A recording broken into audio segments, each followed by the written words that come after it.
You said feminism is neutral. Here's what actually happened. The foundation of all knowledge. I'm really mad that what difference does it make, right? What Stop. The deregulation of the industry is obviously going to cause more of that industry. To lubricate the trust connection between people until they have enough. Yet we could still look at biological reality and determining who's a female, even if there are. Why don't you denounce feminism the same way you're denouncing capitalism? If you don't... For something to be objective, it needs to be verifiable. And you can't verify... If I make a claim as a political pundit, it is true that I definitely could be wrong. Yeah, you're promoting, right? Ideology is the main tenet of politics, right? This is my ideology. But... So, 2015, anyone go back and watch the footage. The first GOP debate... Cool. Robert. Oh, that? With a crowbar, you said.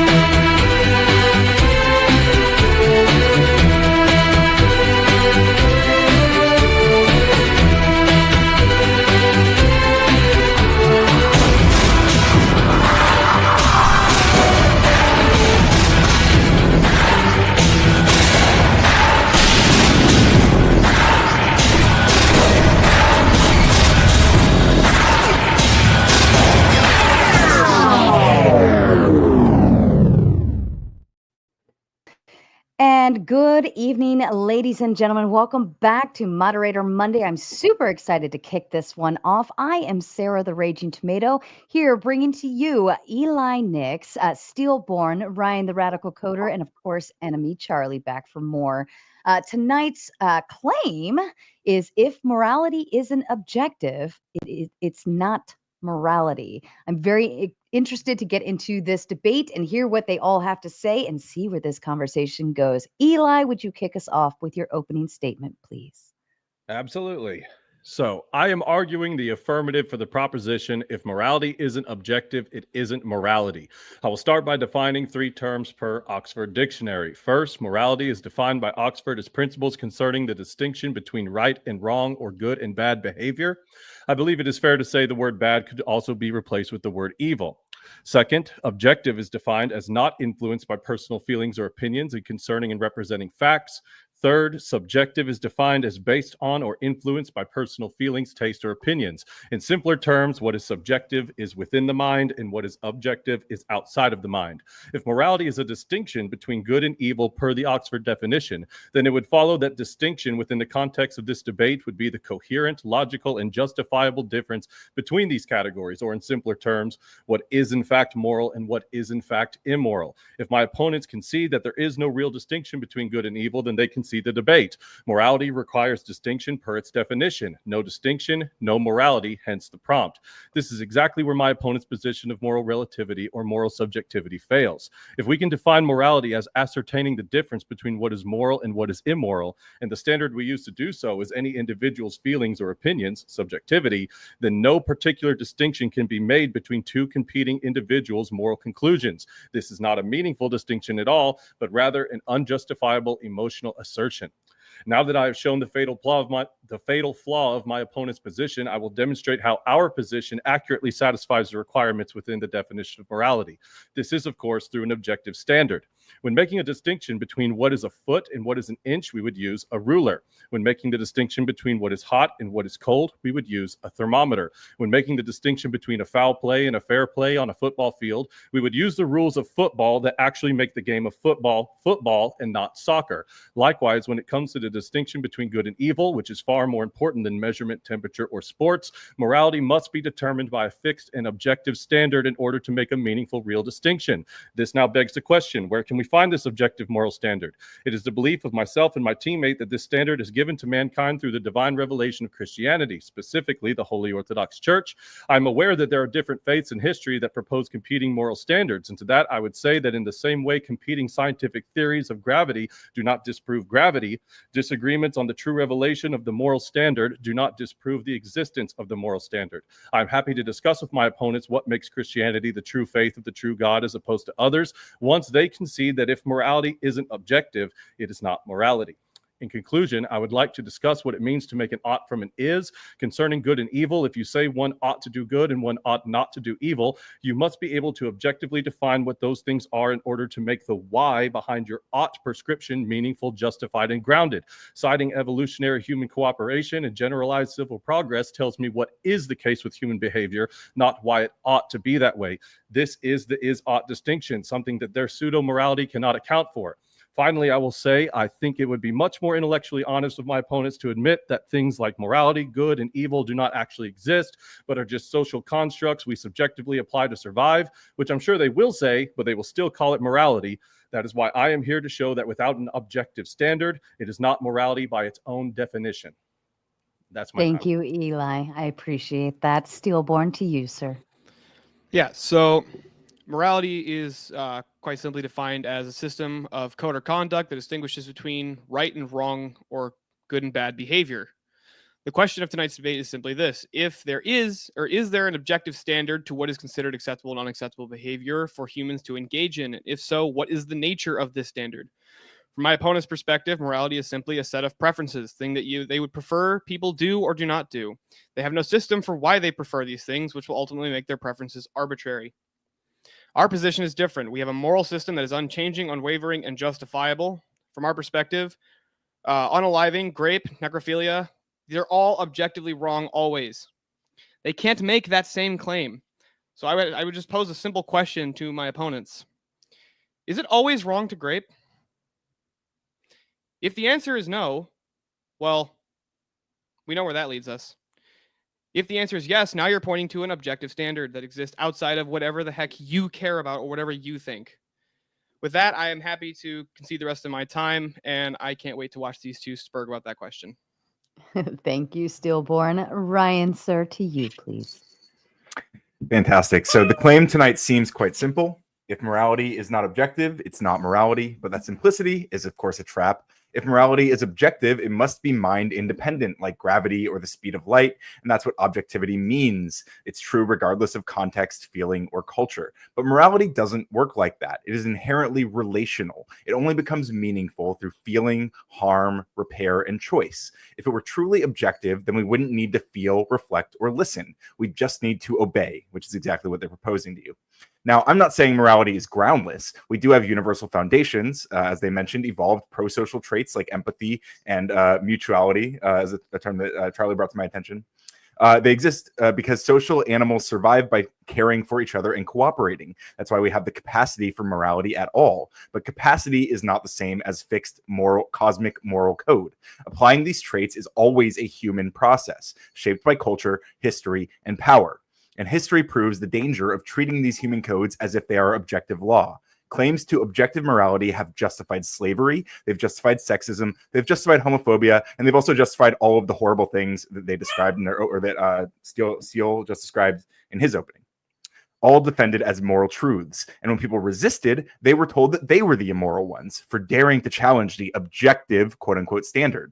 So no, claims of objectivity haven't protected us. They've silenced us. They've ended the conversations before they could begin. Subjective morality isn't chaos or relativism. It means we take responsibility. We argue, we revise, we listen. We treat ethics as a living practice, not a static law. It's rooted in our shared instincts, but it stays moral by staying responsive to harm. If morality must be objective to be real, then we lose the very thing that makes it moral, the ability to change, to respond, to care.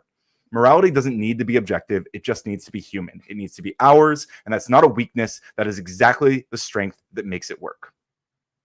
Thank you, Ryan. And Miss Charlie, to you, my dear. Sorry, my statement is much less developed. I saw Jesus Christ Superstar last night, and, well, I've just been thinking about it. Anyway. So good.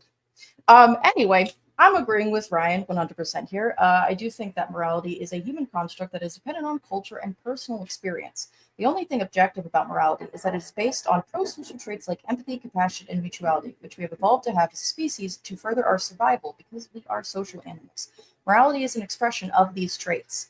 And I do think that morality evolves when our application of empathy broadens. And I do think that the application of empathy is culture dependent and also changes over time, which is why our moral codes change over time. And I think that the best example of this that I could give would be probably children's rights. There was the construct of childhood as a time period in which children should be protected is a fairly new one. We used to let 5-year-olds, die in coal mines. We no longer do. Our morality has changed. It's evolved. We have broadened our empathy to include children and to honor the childhood experience. And as far as we're talking about Christianity, as I recall, there's a good number of times in which children are killed. I do think at the behest of God. It's been a while since I've been to Bible school, but I do think that there were some child sacrifices going on. Anyway, that's all I got for now. Perfect. Thank you, Charlie. And as a kind reminder to the audience, we're going to get through our debate. We will move into closing statements, and then we will read and respond to your kind super chats. After that, of course, for those of you who want to come on and play as well, we will move into open panel dumpster fire shortly after. So stick around if you have something to say. Outside of that, lady and gentlemen, I leave the floor open to you. Yeah, Ryan, if morality is just a result of evolution, can you explain to me how that makes any sense if evolution is a mechanical tool or mechanical process that is designed towards survival, not towards finding the truth? So basically what the actual question I would ask you is, can you have a true or false mechanism? We have a true or false mechanism. I think we have instincts about what is true or false. I would defer to if we look at the rules of logic, right, or the laws of logic as they're normally named. These aren't like facts of the universe inherently. These are basically like descriptive understandings of the limits of human comprehension. And at the end of the day, they are feelings. Like when you can't comprehend the idea that something is true and false, it's because you feel frustrated, right? You can't even find possible any way to combine these things. Can fire be hot and cold at the same time? It can be. I mean, relative, right? Like it would be cold compared to lava, but it's not. But it's hot compared to ice. I mean, if you stick your hand in there, is it going to feel like ice and fire at the same time? Well, relative to me, it's hot. So I mean, at least pretty, for some degree. Yeah, let's just assume for a second. If I recall correctly, steel melts at about 2,600 degrees. So, was steel going to melt at 10 degrees? I don't think so. I don't think it will. I mean, unless you change the system you're measuring with. But no, I don't think so. Let's just go with Fahrenheit to keep it consistent. I think, like I said, no. Okay, so it will melt at 2,600 degrees, or it will not melt at 2,600 degrees, but it can't do both. Sure. Relevance? Yeah, this would point to the fact that it's unchanging and it's subjective at that point, and it doesn't matter what you think of the scenario or however you evolved and what kind of empathy you feel towards the steel. It's still going to melt. Yeah, but there's nothing moral about the morality would come into whether or not you decide to melt the steel. You say the morality is just a result of evolution. Evolution is just mechanical. Well, steel is not a thinking, feeling being. I mean, I think that we could maybe talk about a burning rabbit. If neither is a butterfly. Burned a rabbit alive, I think that a butterfly's alive for sure. Yeah, but it's not thinking. I mean, I think that also depends. Do we know if butterflies can think in some way? I think it's alive. I wouldn't disagree that it's alive, but what does that have to do with whether or not it's capable of, making moral decisions? Oh no, a butterfly can't make a moral decision, but I think that we can observe that a butterfly suffers. By what standard? Yeah. Writhing. The butterflies hurt. So if I walk over and I just I squash the little thing, right? And it's just lights out. It's Does the butterfly feel I have wronged it in some way? No, but I do think that other human beings, dependent on culture, actually, the whether or not, I think this is also another argument for moral relativism, but we humanize animals to varying degrees based upon how much we identify with these animals, and it changes from culture to culture. Now, in the West, if you kick a dog, if you beat a dog to death, people will think you are the spawn of the devil. I think that if I showed you guys a video of a dog being kicked, you guys would cry. It would make you very upset. However, I think that in cultures where dogs don't really matter that much, they are either tools or nuisances. I do think, my goodness, my friend showed me a video of a wet market in China where golden retriever puppies were being sold to Eden. Now, a person from that area of China might be like, yeah, whatever, it's meat. All of us would probably be like, oh my God, a golden retriever. So again, this is an interesting question. I do think that in our American culture, we don't really value the lives of bugs that much. We don't. However, we are creeped out by people who torture insects. We're not creeped out by people who torture animals. Not even close. We are, because it implies other antisocial behaviors generally. Really? Yes. Doesn't? How about when we're doing? It is a predictor for antisocial behaviors in the future. This is a well-known fact that torturing research does. Torturing. Do you think that animals aren't subjected to torture when we do like medical research on them? They can be. There's a lot of movements actually out there to stop the harm of animals based on on medical research. Well, and also when people? we eat them. It depends on what degree. Are they consenting to such an experiment? I would imagine most people who would be willing to go through that kind of subjugation can't properly consent. It also depends on experiment. Like if I sign up for a drug trial, like let's say I sign up for a drug trial to, my goodness, I don't know, maybe I want my eyebrows to get even bigger. And I sign up for a drug trial for a drug that's like, this will make your eyebrows bigger. Let's see if it does. Am I being tortured? No, no, but that's because we've already probably put like bunnies and dogs and rats and chimpanzees and every other thing you could think of through that same exact, and giving them those same exact drugs to see what it did to them before we gave it to you, to make sure that your eyeballs didn't explode when you took it. This is in fact a source of constant debate. I will say that actually animal rights are pretty far behind, and I do wonder often in the future. Where are we going to stop with the animal rights then? What are we going to arrest the bear for eating a salmon? Well, I think this is kind of the whole thing, is that we don't have these are things that are constantly evolving and being debated over time. We're having conversations about them. We're reflecting on them. We're listening to people who have different perspectives on them, and we're deciding where do we want to land. And I think this is just the evolution of morality, all throughout history, has been exactly what I just described. Well, Ryan, I want to touch on that because you said that logic is a feeling, right? So is it a feeling the same way that morality is a feeling? I think it's rooted in feelings in a similar way. Although there are practical ways that logic manifests, like in a computer, we have on and off switches, right? And these things are fundamentally they can't be in both. Although when you get into quantum computing, this is a little bit more chaotic. But in general, computers can't be an on and off switch at the same. They can't be in both states at the same time. So it's logically impossible. Sure. And that kind of aligns with our logical intuition. But it's still it is our intuition that we're referring to. This leads me to my next question. Do you think that humans invented logic or discovered logic? I'd say both. Both. I would say same thing for math. So you think we invented and discovered math? So humans came up with math. Yeah, we observe things in reality, and then we create language to approximate what we're viewing. We created the language, but did we create math? I'm not talking about the language that describes math. I'm talking about math itself. I'm just as a lifelong math fan. I view math as a word for the language of mathematics, of that thing. What's what we're referring to? It is the language of numbers and these things that we give. Right, but we didn't invent mathematics. These structures. It's an interesting question. I don't know that it has. There probably are some interesting parallels here, but could you maybe draw what you're getting at? Yeah, mathematics is a transcendental category. it's a universal category specifically. So it's something that if you say that logic is just a feeling, and then that would imply that humans came up with it, that means that we could change it.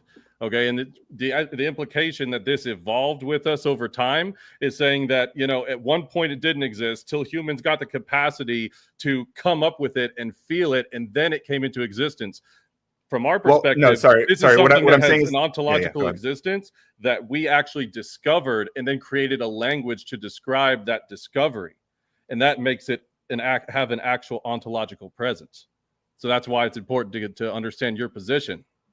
I guess my issue is, number one, I'm hesitant to believe that you can identify that source that you're alluding to. But I would say we evolved and increased our capacity to represent the phenomenon we were describing. Like we've increased our ability to abstract it, to give structure to it, and then to apply it in our lives. And that's I think, again, that's very similar to what we've been doing with morality. I did want to pose a question after you guys are done having this exchange. Is the exchange done? Well, I just wanted to say, he's just said describe the phenomena. So the phenomena is not tied to us being able to describe it. It's basically the question of, would logic and math still exist if humans weren't there to make propositions about it? Like, are you a nominalist, for example, would be the direct question. I don't know that term in particular, but it sounds like possibly. I mean, I don't believe don't believe that there are universal categories. That universal categories is just everything is sense data, basically. Everything that it's hard. Yeah, it's hard for me to make sense of anything that isn't based on sense data. Like, I don't know how to comprehend. Would the I don't know how to tree still be a conceptualize tree anything if there were no that isn't, humans you know? left? It would still be something. I don't know if we there's a lot of things attached to calling it a tree, but yeah, it'd still be something. I think when I say the tree, I'm not talking about the word tree. I'm talking about the concept that I'm trying to that I'm relating to you with the word tree. If all the humans just suddenly disappeared tomorrow, yeah, I think it would still be there. They just like vaporize, right? That tree that's sitting there, that would still be a tree. It would still be what it is, right? Yeah, there'd still be a thing. So there. I Law feel of like identity is not dependent upon human minds. So I do feel like, out of curiosity, I want to push it back on you guys a little bit. When do we find the objective moral doctrine? When do we find it? If this is something that even within your church, which is, again, you guys are Orthodox Christians, I believe. Why is this particular religion the correct one? Why is this particular denomination the right one? And why is your specific individual interpretation of these texts the correct one? Where do we find objective morality? When do we locate it? If it's a source of, if it's also like, if you're debating it constantly, when do you get there? Will we never, ever get there? Will we always be debating what what is objectively moral? Will we get there? When do we get there? No, I think I would want to say first and foremost that, as I said in my opening statement, I would get into the truth and the revelation of Christianity once I get the concession that morality can't be obtained without an objective standard to make the distinction within the definition. So what I will say is that it doesn't matter where you source your objective standard. It does matter because there's one that's true, but it doesn't disprove the need for an objective standard in order to have morality. So there are many different cultures and many different ways that can apply an objective standard. Some are correct and some are incorrect. But I'm not trying to. I hate when people answer a question with a question. But this was all dependent on first understanding that morality can't happen absent an objective standard, because ultimately without one, it's just coming down to your preference, which, I've seen in other debates with objective morality with some people on the panel. Those questions don't get answered through your paradigm. So that would be, I know it's probably not a good thing to answer a question with a question, but before we get there, we have to determine whether or not morality must have a standard. Then we can get into who has the true standard. So I would say that, again, going back to my opening statement, Brian's opening statement, again, I do think that morality is formed by our pro-social traits, which we did evolve to have as human beings because we're social animals. And those traits are essentially empathy, compassion, mutuality. So empathy is, being able to feel what other people are going through. It is looking at another human being, seeing them as a human being and thinking, wow, I wouldn't like that, or I would like that if I was in their shoes. And I think that most everyone, there are individuals without this capacity, but we typically view them as aberrant. And typically these sorts of people, they might be people that we diagnose with things like antisocial personality disorder, are less likely to reproduce because of the violence and danger they pose to society. But even supposing you are someone who is incapable of, you don't have a very broad sense of empathy. This is actually, I do think there was a study done that observed that many conservatives tend to have a very small circle of individuals that they are able to have empathy for, which is typically people who look like them, share the same culture, and we have a phrase for this. It's called I'm not done speaking. Sorry. It's okay. And then people who are more left-leaning typically have a much broader application of empathy. They can empathize with people who are unlike them. So there could be some maybe conservative Christians who might look at, maybe homosexuals or transgender people and have very little empathy for them. They are not able to apply their empathy to them. However, what might prevent them, these people who are homophobic or transphobic from being violent towards, discriminate against, would be mutuality.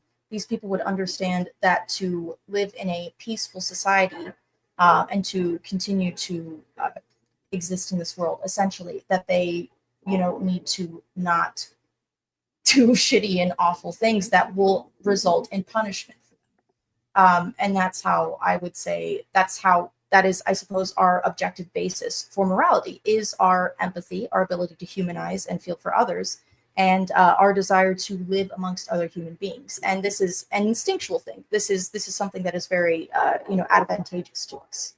Okay, so with all that being said, you've mentioned, evolutionary traits. You've mentioned cooperation, empathy, a better, more peaceful society.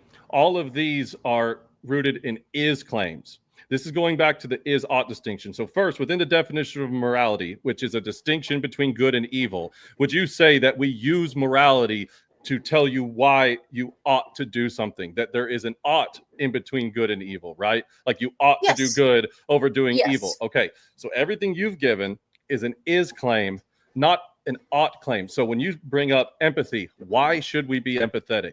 When you bring up a more peaceful society, why ought we have a more peaceful society?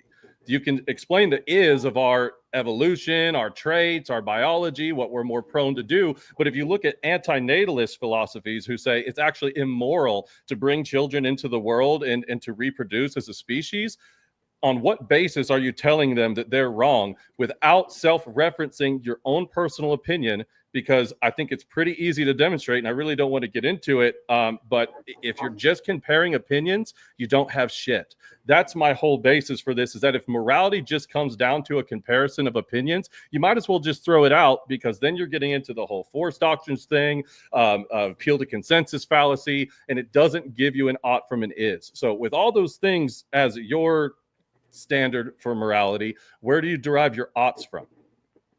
My oughts, well, again, based on mutuality and greater empathy, I do think that there are individuals who have broad applications of empathy. I don't mean to interrupt, but why ought we have empathy? Like, again, you're citing empathy, so that we can continue to survive. I mean, empathy is correct, but why ought we survive? Do we need empathy to survive? Is the better question. No, why ought we survive? Why are the anti-natalists wrong, and we shouldn't actually just not reproduce because human existence is not a good thing? Why ought we survive? I don't feel any obligation to justify that to anyone. Like the idea that I think most people want to survive. I don't feel like my need to survive. I have to I'm never gonna have to convince. If we're at a point where I have to convince you that I want to survive, and we're like debating about whether my survival, I'm probably in a situation where I'm just gonna have to defend myself anyway. It doesn't matter. Like it sounds like it's somebody, like we're in a situation where violence is probably going to be. Question. It was more like a why ought humanity? Sorry. To address the question more specifically, like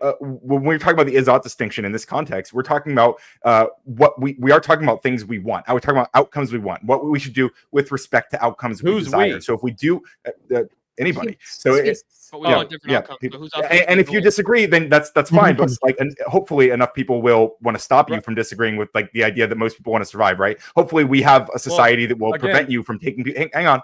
Hopefully we'll have a society that will prevent you from taking people's lives all willy-nilly, because we, most of us here, and maybe you disagree, but most of us here would agree that would be a worse society, right? And we don't want to live in that situation. So we are going to set up structures like police and like self-defense weapons and stuff where we can stop people, like hypothetically, you obviously not, I presume not you literally.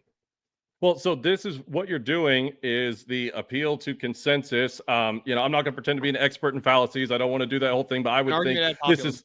Yeah, this is fallacious, because you're having this presupposition that we all have the same ideas, universal ideas. Okay, well, we want to survive. As long as enough people want to survive, then we're going to do it. That's the problem.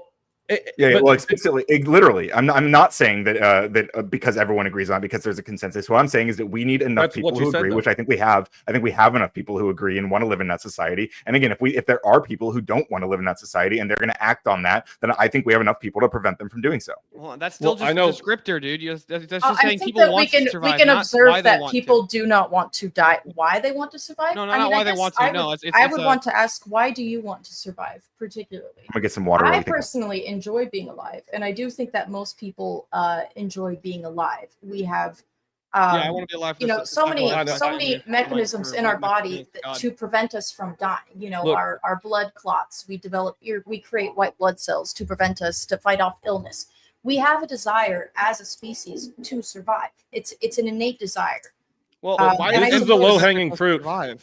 This is the low-hanging fruit of the conversation, but I'm just going to go right for the jugular, and I hope that Ryan, Radical Coder, can hear me. But, within the objective morality debate, you always hear about World War II and Nazi Germany, okay?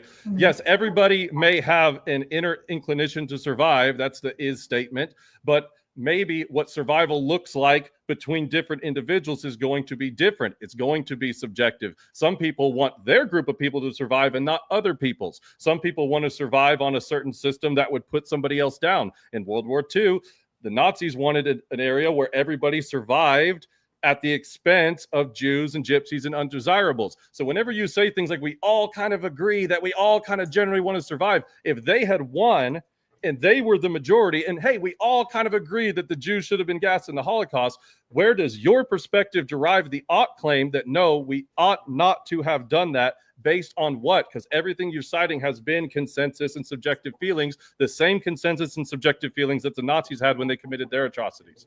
I would say that, again, I think that the end goal is to broaden our application of empathy as much as we can. Now, you think that, but the Nazis didn't. I'm sorry that, and again, the Nazis had a very limited application of empathy. They had a very limited application of empathy, which is antisocial behavior. And why is not being empathetic antisocial? Why is being unempathetic antisocial? Yeah, you're gonna have to justify that. I think you can be very social without being an empathetic person. So, I can use, you don't necessarily have to be empathetic if you are able to operate on the logic of survival. However, empathy, I'm sorry, could you repeat the question? Yeah, I said,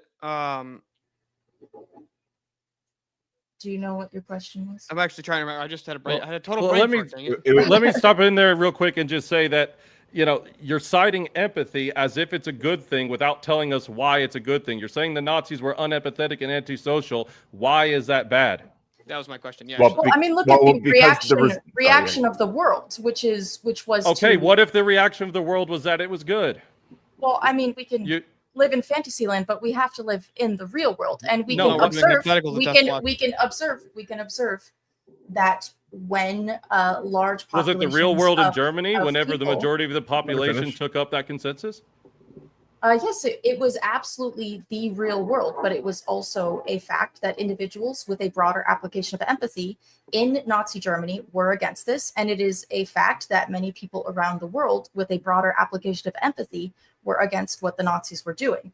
And now, again, we can observe the consequences of antisocial behaviors. I would say I can Is that use. why you think we went to war with Germany? Was because we No, I felt don't think it was empathetic? to save the Jews. I don't think it was. Okay, I was like, no, that's definitely not. our No, goal. no, no. We went for I'm money. very. This is getting again, but still telling us that there is a broader application of empathy doesn't tell us why we should have a broader application of empathy. You're just stating an is and not an ought. Not only that, you haven't actually justified the Nazis didn't feel incredibly empathetic and just want to put them out of their misery as they pulled the lever. And they just felt really, really bad for them. They empathized with them, but all the suffering Well, they I had to think go that through. Again, it's what's coming your down name? to your What is subjective this view of guy's- what is empathy the guy is. with no beard Adam, saying? is it? Which one's Adam and which Adam? one's Eli? Adam. Adam. Eli. Okay. I mean, Adam, I think that we could also just, read the writing of the many Nazi SS officers you? as well as their Have you? individuals advocating. I have actually. I was No. reading through Male Fantasies by the book is None of over this there. I could tells run us and go why get it. they were wrong. And Well, the things he that asked you're me why. He asked me why. I was just curious if she read the writing or not, because I haven't. Yeah. I don't have, want to and move yes, on there- until there I is get an indeed answer of why it is wrong. Why is it wrong? Without just citing a thing that you thus have to explain well, why would that be is good. dependent upon my moral code and my broad application Right. of So empathy. again, now you However, have become Eli, why would it be wrong to you? And you cannot advocate that this is Christian doctrine because, again, I mean, there were many Nazis this is that a were comparison Christian. of worldviews. In my worldview, it is because Uh-huh. people are made in the image of God and they have a divine source of dignity. In your worldview, you're citing things like evolutionary empathy, and we kind of have these traits, and none of that actually Okay, gives so a Eli, what justified about Nazis did why as well behind to the just why. make those people- Eli, what about pedophiles? Aren't they Oh. not What about made in them? the image of God? PDF. Yeah. Okay. So what does that have to do with anything? I mean, what do you think? Didn't they evolve to be like that? We have a. Do you think we have a? We have a duty moral to obligation to let punish them to the fullest extent of the law. But why? They're made in the image of God. Yes, because they violated Human dignity. they violated the innocence given to a child that is also given to them by God. Our standard comes from a place outside Okay, so of why ourselves. does the child's innocence? Why does that matter more than the human dignity of the PDF file? Because he forfeited his dignity by committing those sins. Did he though? I mean, I Yeah. feel like when I read the Bible, there were a At lot least of as far instances as of, like, far as opening himself was up it not to in the Sodom and consequences of Gomorrah his where actions. this it was a father that gave up his teenage daughters to be assaulted by PDF files, and this was a godly thing for him to do? Is that not like a real life thing that happened? Was that not in the Bible? Well, again, it wasn't Sodom and Gomorrah. we're not going to get into an exegesis until we can grape angels. Go ahead, Adam. It was Sodom and Gomorrah was a whole town of people trying to grape angels. Right, and so there was who was the man that brought the angels into his home and then offered up his teenage daughters to be graped instead? I don't think that was Sodom and Gomorrah, but I'm also horrible with names. Eli would probably know better than I would. Well, here's the thing. I'm not going to get into exegesis until we, like I Yeah, I said, can we pull can it at back. least confirm and whether or not the moral standard exists. And here's the thing. This is a comparison of worldviews. Whenever I speak of divine dignity, we don't do this because we are violating, the image of God made in another person. We do these things because we believe that good, when we talk about the distinction between good and evil, has an ontological source. In your worldview, good can be different. Good and evil can actually be interchanged depending on who you're talking about. What's evil to one person could be good to another. So how do we develop a meaningful distinction that doesn't just come back to, like you said, my moral code? Now, all of a sudden, you're the arbiter of everything that is moral. And if somebody else comes up and says, well, hey, according to my moral code, you're wrong, you don't have a standing of which to tell them why they are. So just to be Well, clear, then in you have to reality, you have to negotiate this. But I would also say, Eli, you're making the affirmative want to. claim here, and I don't think that it's possible here to. I do think that if you want to prove that morality is objective, you are going to have to justify your more objective. Yeah, let's start with this morality. truth objective. Like you need to justify why your moral code is the objective and true one, when it is again literally actually not just required based on the prompt. it's a very specific religion that the majority of the world doesn't follow. It's a very specific denomination that the majority of Christians do not follow, and you are also interpreting it based on your subjective life experience and whoever the subjective life experience of people that you are listening to. in addition, you have agreed that there are people who debate what the true moral objective code should be of this religion. So again, if you have to debate it, how can it be objective if it must be debated? Do you think that there is so gravity doesn't exist because there's differentiating opinions on the theory of gravity? That's where you're going. Well, that's not what I said at all. And you are talking that's about literally a human that's what you just said. You said that if we have to debate this, then it can't be objective. And yeah, but we have the ways exact to prove opposite. gravity exists. We don't have ways to prove that your, objective moral code, which is a subsection of Christian orthodoxy. We do. You can only interpret through your subjective personal lens. Additionally, when we debate about gravity, sorry, real quick, when we debate about gravity, we do have debates about gravity and the nature of gravity. Like, we observe specific things that we label gravity, but we have debates about the causes. We have debates about even like specific functions and like how it moves or how it works in different scenarios. Like, we have different conversations about this, and that's how we developed a more abstract, like improved theory of it through those conversations, like through debating them and through understanding and through different perspectives. Sure, but the fact that there is debates, hold on. The fact that there is debates does not disprove the existence of gravity, and that's where you were trying to go when you said there's debates about religion, therefore how can there then there can't be an objective moral standard. Now, I think what she was getting at is more specific. Like, when she brought up some of the Nazis were Christians, like a lot of them believed a very similar thing to you outlined, as that humans have this objective value or whatever. But they just decided that Jews and gypsies and homosexuals and disabled people, they just didn't have that, or they didn't deserve that.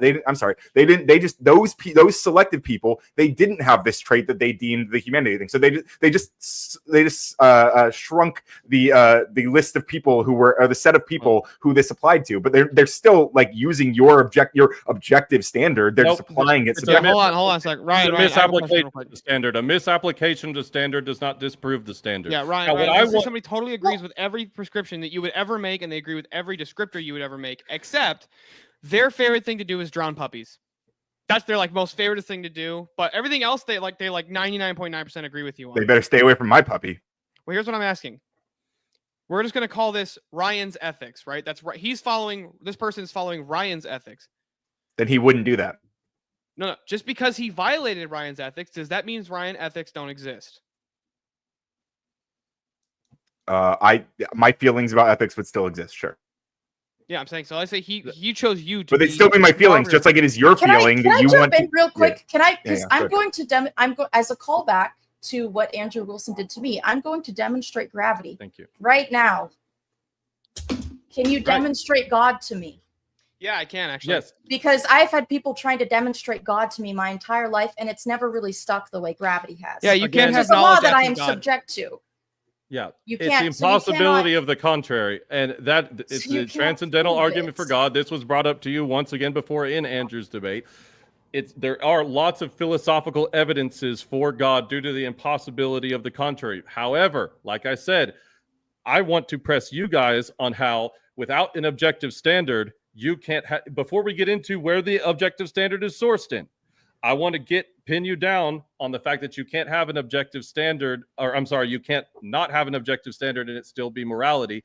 You guys still have not answered how, when somebody uses the same principle. Hold up. Let me finish, please. Whenever somebody uses the same standard as you, which is ultimately my subjective moral code, how do you make the distinction, which I cited in my opening statement, is required within the definition of morality, a distinction? How do you make a distinction between whose moral conclusion is right if we use your standard? It would again have to depend upon a negotiation of our own moral codes, which we do all the time in society. I didn't say negotiation, I said a distinction. We would have to negotiate. Let her respond. What would happen is that we would have two different moral codes that we would have to negotiate to live in a society together.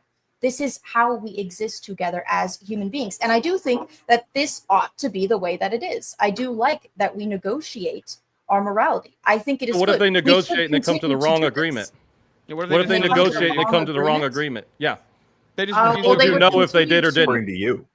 It would be, by whose standards is it wrong? It would, of course, be exactly. That's like if they let gay people get married, then it would be against your standards, right? But maybe. It would be against your standards. No. She just asked the question of the night. Hold on. Settle down. Settle down.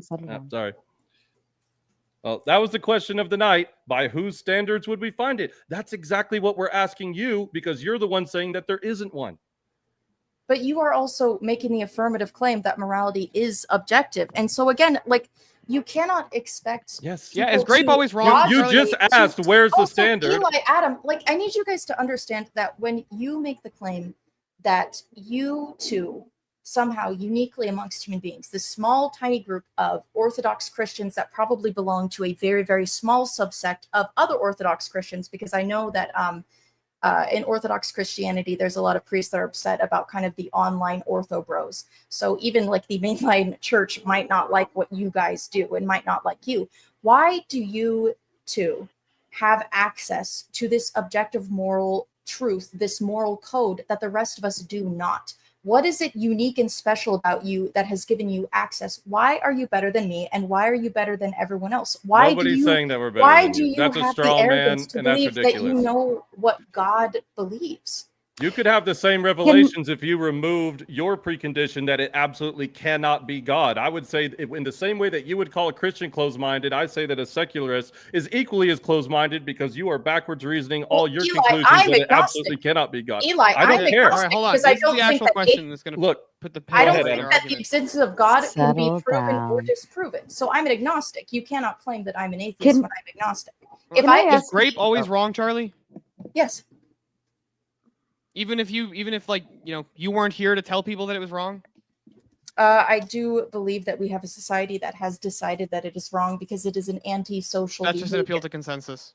However, I want to be clear that under Christianity, especially like what I've heard a lot of Orthodox Christians talk about, they actually exclude things that I would identify as grape, as you say. Like they exclude like marital spousal grape, right? Like they actually don't believe that's even a real thing. So, And I would think that's immoral, but under I mean I've heard I think Andrews even said that like he actually wouldn't even consider that grape. You heard it from a guy. You've heard it from a guy. You heard it from a guy. That's the most ridiculous thing I've ever. That's I mean, Andrew, he's one of the spokespeople of this philosophy online. That is such I a don't straw man know and if disingenuous. I don't know if we actually like really answered this. I think Eli and Adam, I think you are solid on it in terms of what you believe. But Ryan and Charlie, do you think that morality is measurable?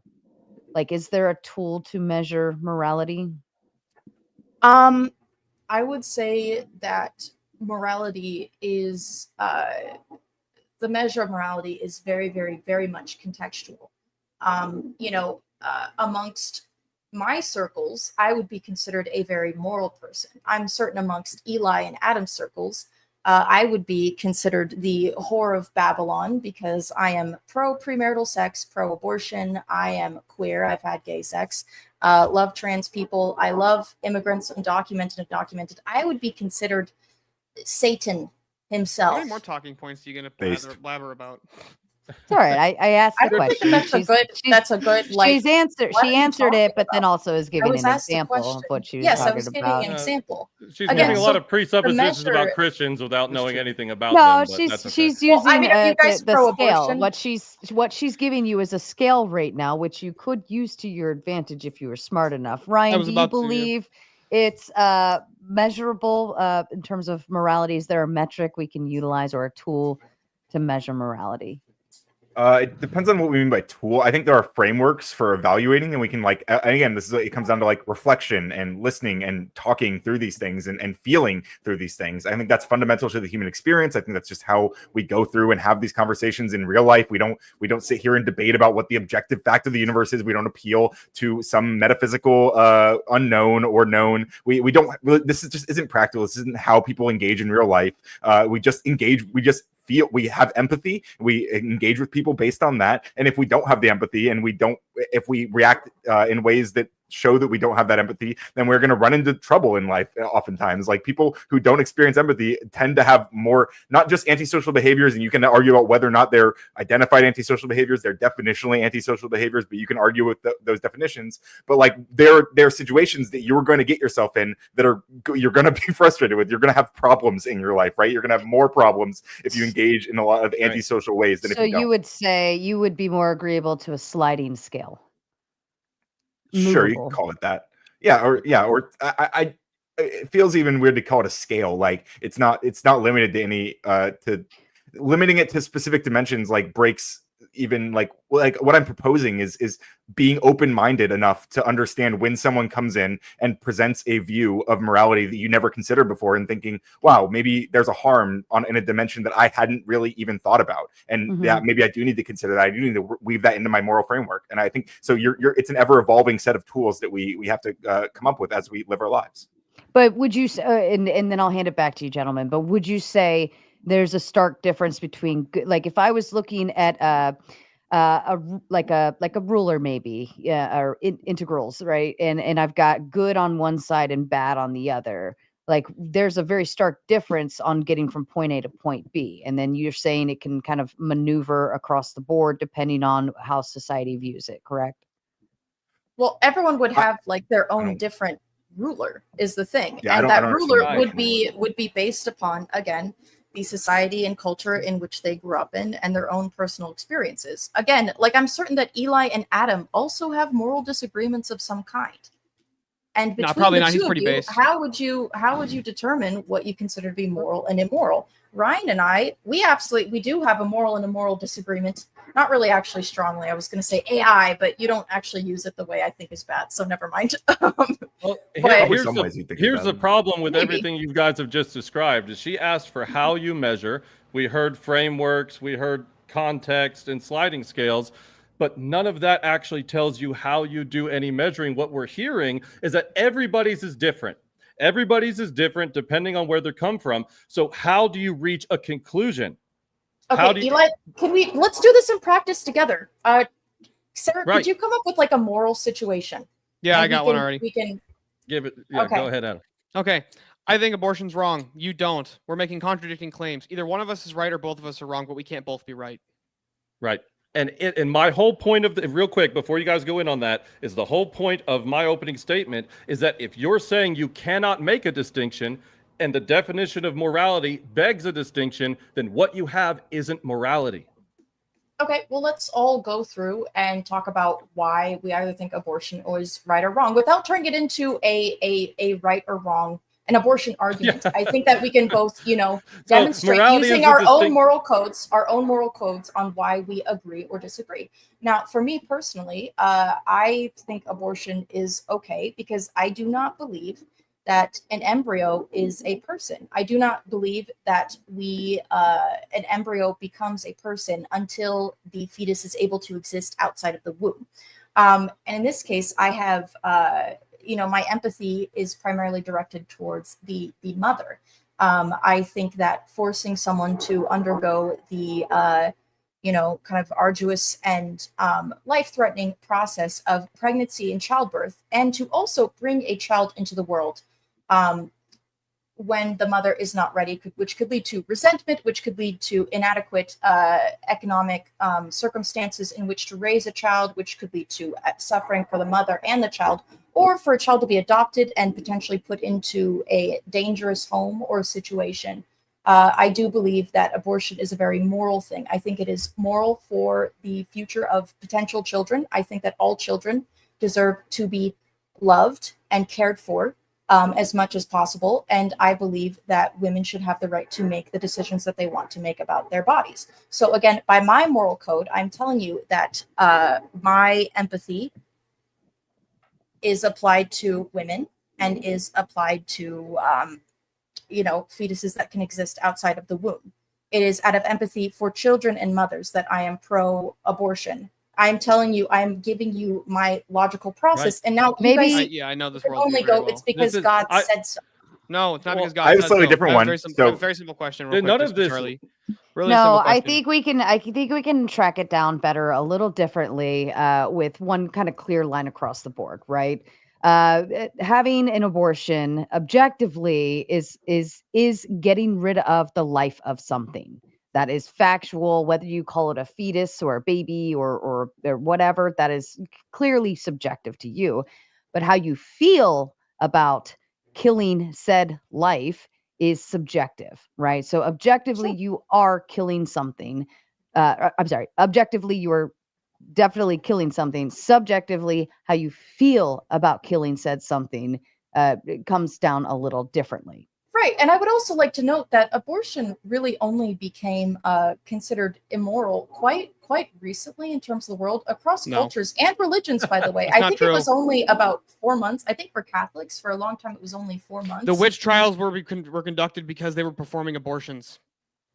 I've never read how that, far and I back do you have wanna go? investigated the witch trials. But I do There's a whole book believe about that there was there's also practices across the world. I don't think it was until like the early 1900s that abortion in the U.S. became bad for white women, whereas before it was up until 4 months that it was okay. I'm happy to do a separate debate on abortion. It's something I'm very passionate about, and I have a lot of really good arguments for. But this is kind of getting into gish galloping. It's going down a tunnel.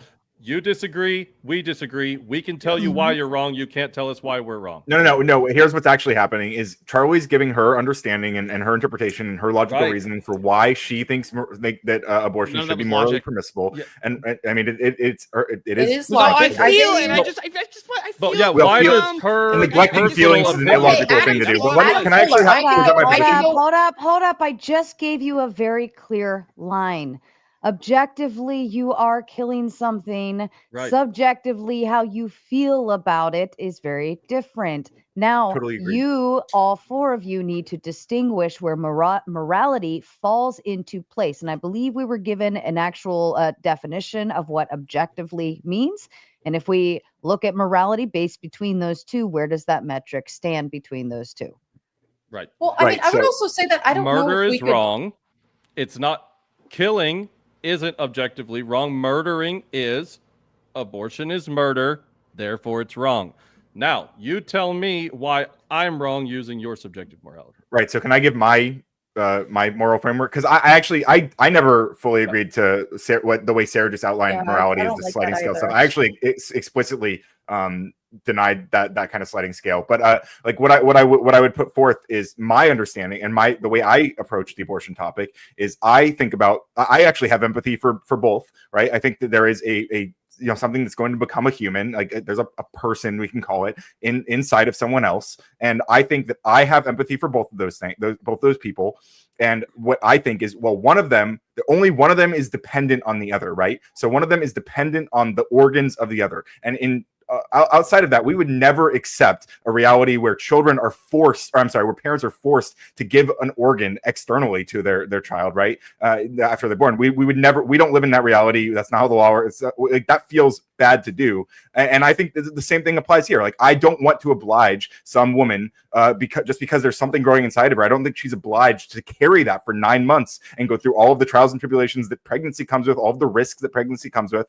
I think that's a perfectly reasonable, if there's a safe procedure to end that process, then I see it as being a difficult decision. I think most women who go through it view it as a very difficult decision, and I see it as one that's understandable. Even if, like, I might think it's like, I might feel that it's like morally bad in a way. Like I think it's more, I want to live in a world where it is accepted, or where it's allowed, right? So like again, like this hard line good and evil thing, I just don't accept. I think these things are far more nuanced, and in reality, we have to have these debates as we build out our legal structures to engage with this, which is exactly what we do. I'm also not sure if I would even consider, again, before a fetus can exist outside of the womb, I'm not sure if that would meet the terms of life. If it cannot survive outside of my body, I do not think that it is independently alive. It is still a part of me. Charlie? It is an organ. I'm not done.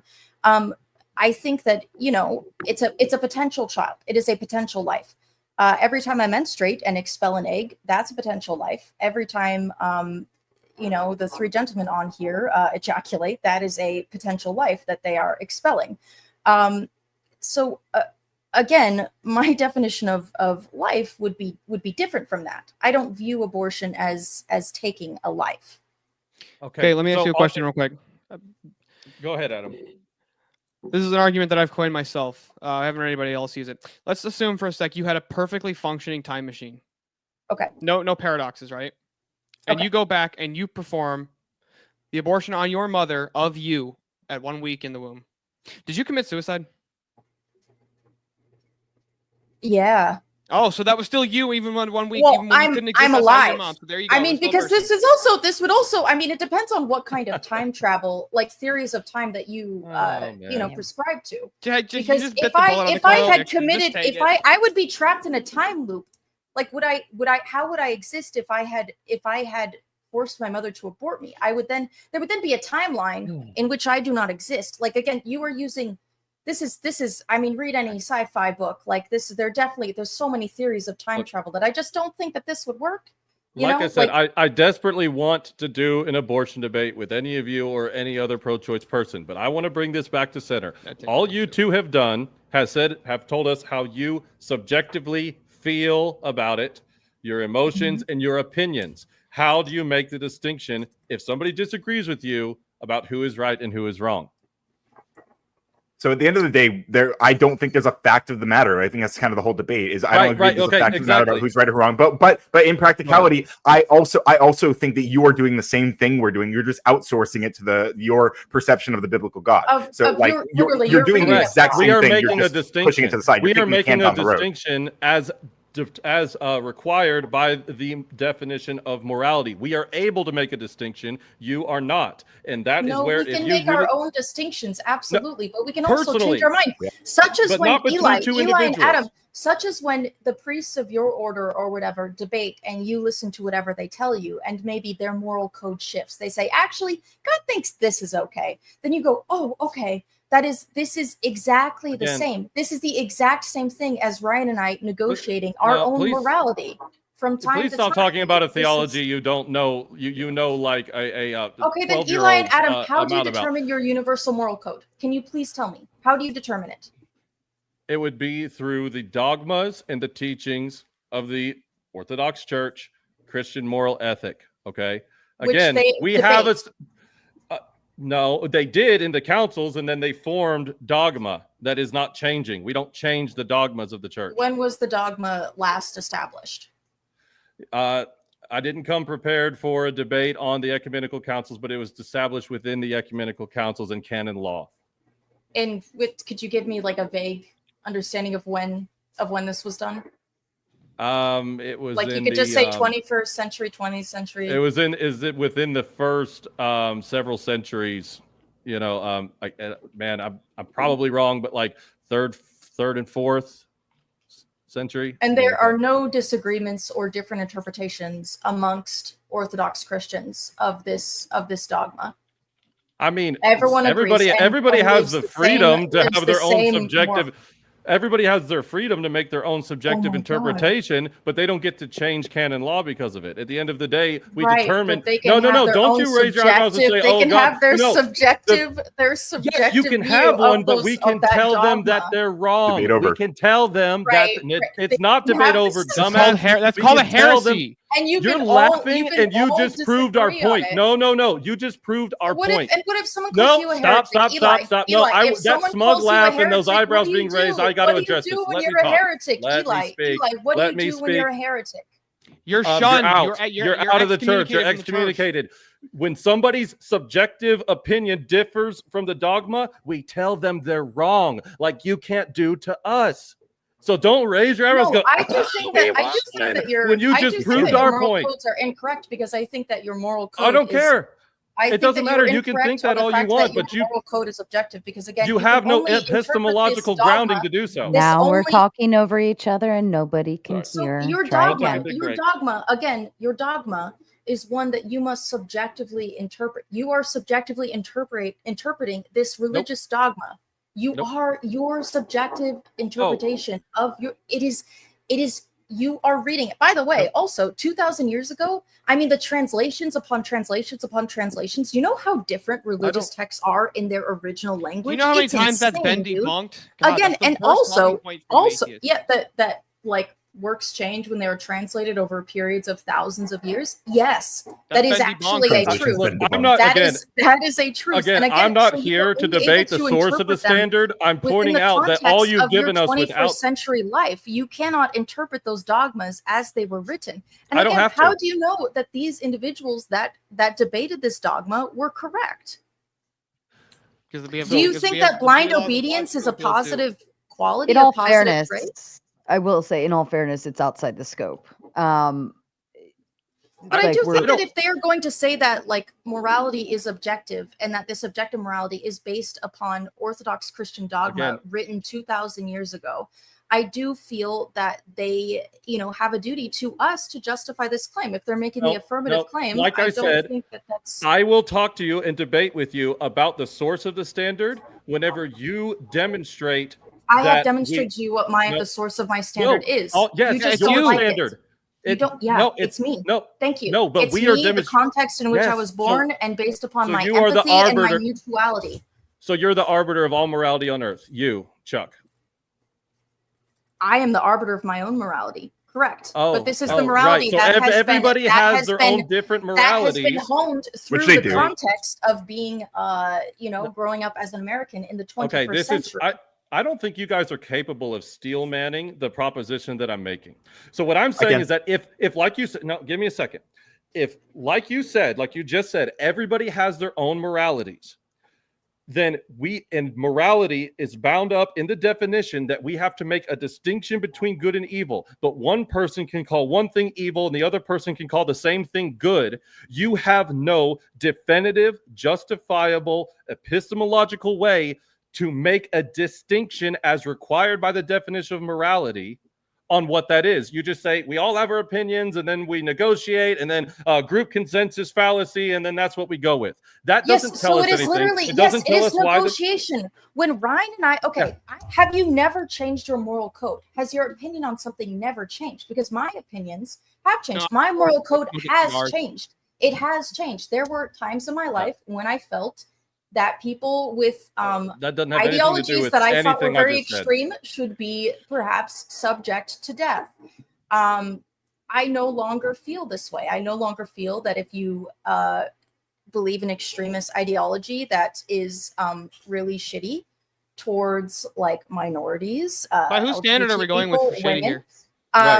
I felt my standards, obviously. So it's just your standards. Okay. I live. Right. You can. This is I the feel problem. like you guys have a very solipsistic worldview, and you cannot comprehend that other individuals have different life experience. Solipsism. You don't even know what that word means. You do not believe because you believe that you have access to this universal moral code. Yes. That you innately have access to this. That is incredibly solipsistic. You were refusing. No, we all have access to it. Negotiate with other people. Yeah, this is back to your point. With your fellow man, which is again antisocial behavior. I'm on a debate with you. I'm literally on a social debate with you. What do you mean refuse to engage with my fellow man? Are you kidding? If you do not this is a straw man that you keep doing, dude. We also never claimed that we're the ones who have access to it. Then it is everybody has access to the church. Are you guys done? Try again. Even Go Ryan. ahead, Ryan can go to shake church it up. if he wants to. I could, yeah. I could. I've been to church, yes, in fact. So I can steel man your position, right? I believe your position is that because you define morality. Well, actually, I assume this is pretty close to the definition you're working with, which is like principles concerning the distinction between right and wrong or good and bad behavior, right? And you're saying that if we don't have an objective way to discern between good and bad or right and wrong, if we don't have an objective decision at the end of the day, then that's not morality. But what we're propositioning is that in fact morality is the process of engaging with these ideas in the first place. Morality is we're like, we feel something is right or wrong, and we are discussing why we feel that way. We're elaborating on different ways, different people's experiences and how they understand these things as well. And we're negotiating whether or not they view them as good. And we are saying that all throughout history, that's what morality has been. That's what all of morality, all throughout human history has been exactly that. So you can't deny that that exists, because that is literally just how it's always worked. I'm sorry, I'm almost done. I'm gonna land the plane. What you also can't do is demonstrate your the thing you've outsourced to the creator of the universe, which you allege has all these rules that we're supposed to follow. You can't demonstrate that at all, and we just have to trust you. And of course, we don't. So right now, all I have to do, real quick, Adam. Right now, all I have to do is demonstrate morality's need for an objective standard. Now, what you just said about negotiation and talking about our feelings and singing "Kumbaya" in a circle. How do you reach the conclusion? You just took the train and I was with you, and then it went into the fog. You went, we all talk about it, and then we get to a thing. Still, this group over here is going to talk about it in Kumbaya circle. This group over here is going to talk about it in Kumbaya circle. Now you got to do it on, do we have a global council where we can I answer that? things? Sure. We do. It's the United Nations. So the United Nations so we do decide our have morals. Yeah, great. So we do. Great. Well, no, we use our morals to decide what laws we want to put in. I'm I'm answering. We decide. We use our morals and our moral negotiations, morality, the process of moral negotiation, to decide what laws we want to put in place, right? And then we can continue to develop that. We can disagree about what those laws are. We can disagree with how to apply them. We can disagree with all sorts of different things. But what we do is we establish some baseline to work with practically, right? That doesn't mean that that doesn't mean that the United States of America right now, we wrote a constitution. We don't always agree on what that constitution says. Sometimes people, like the guy in the White House right now, doesn't give a shit about the constitution. But like in general, we try to engage and work within that baseline of societal like law, right? But that doesn't mean there's an objective answer, because in fact, again, like we disagree on what the implications of that constitution. It means you can't create an you can't make a distinct answer. So you've now narrowed it down to the United States. Real quick, I just want to say you're just moving the goalposts up to countries deciding. Charlie believes that universal human morals are decided at the UN. That's hilarious. Go ahead, Adam. No, I'm just saying that like that is the United Nations. Okay, yeah, the great. United Nations is an institution in which we decide what we think is okay or not okay. That's how nations. Do you blindly obey them, Charlie? Do you blindly obey them? Well, obviously not, because there are many nations that do not obey and then get in trouble. So Again, we come up with like we negotiate. Countries come together, negotiate on what we think is right or wrong, and then we make laws based on those decisions. And when those laws are violated, we bring someone to trial. This is obviously, it's not perfect because it rarely happens that way, and I wish it would, because the United States can just kind of like strong arm everyone to doing whatever we want them to do. Sucks. Hate that. But that's awesome. But again, I don't. And how do you know that the decision they come to is right? So when you do this kumbaya thing and you do your negotiations and then you discuss all your moral fifis, how do you know that the conclusion you reach is the correct one? We don't. I mean, presumably it would. You don't, but specifically, you do so with the intention that everyone ends up as happy as possible and as well off as possible. With the Why greatest should we be as harm, happy and as well off as possible? because we have empathy and love for each other, and we want to survive together as a species. Most of us do. Why is that a good thing? We have an inherent drive to survive. Why is that a good thing? We are a social animal. To survive, we do need each other, and we do need to live in harmony. It is a need. It is That's a nice need. story. Can you explain the Roman Empire then? Why? How? about the Roman Maybe. Empire? What if we are actually how a they conquered the world? So did Britain. They so survived did, hundreds and Byzantine, hundreds so of did years. Mongol. Well, they fell eventually, and it was actually because they. another empire formed. I do believe that was it not the. It was because they had so many of the Germanic tribes in their armies that inevitably they fell. No, so the Rome fell peoples because of that they Christianity. Well, that's a claim for sure. The last time I talked with this with people who studied Rome. I don't think that that's accurate. The Roman Empire adopted Christianity. You are aware of this, correct? Yes, I'm aware the Roman Empire adopted Christianity. That's And why you they think stopped. That's why they Christianity- stopped their expansion. Okay, well, England was a Christian country, and they certainly Anglican. expanded. Yeah. I mean, Charlie, many justifications for imperialism and colonialism have been religious in nature. In fact, I do believe that the part of the justification for the enslavement of Africans was that they are the tribes of Ham or something, and so they deserve to be enslaved. Like that was a religious justification. That was So a I want to make Christian sure I understand. justification. So, like, you think that we're going against like the majority consensus about what morality is? Like, we should all just be nice to each other and sing "Kumbaya," and we should all just respect the trans people, and everybody should love everybody, right? And that's what the moral consensus is. But by that logic, just to be right, you'd have to say that Martin Luther King Jr. he was immoral because he went against the moral consensus. The abolitionists they went against the moral consensus. You'd literally have to make this for every person. Gandhi he went against the moral consensus. Well, those individuals had a greater application for empathy, and again, I think that. How do you know that? How do you know that? The waiter, because they were. How do you measure empathy? You just And specifically the Let her abolitionists. answer instead of yelling about it. One at a time, please. One at a time. The way that we apply our empathy is based upon our ability to humanize others. So how do you measure it? Says who?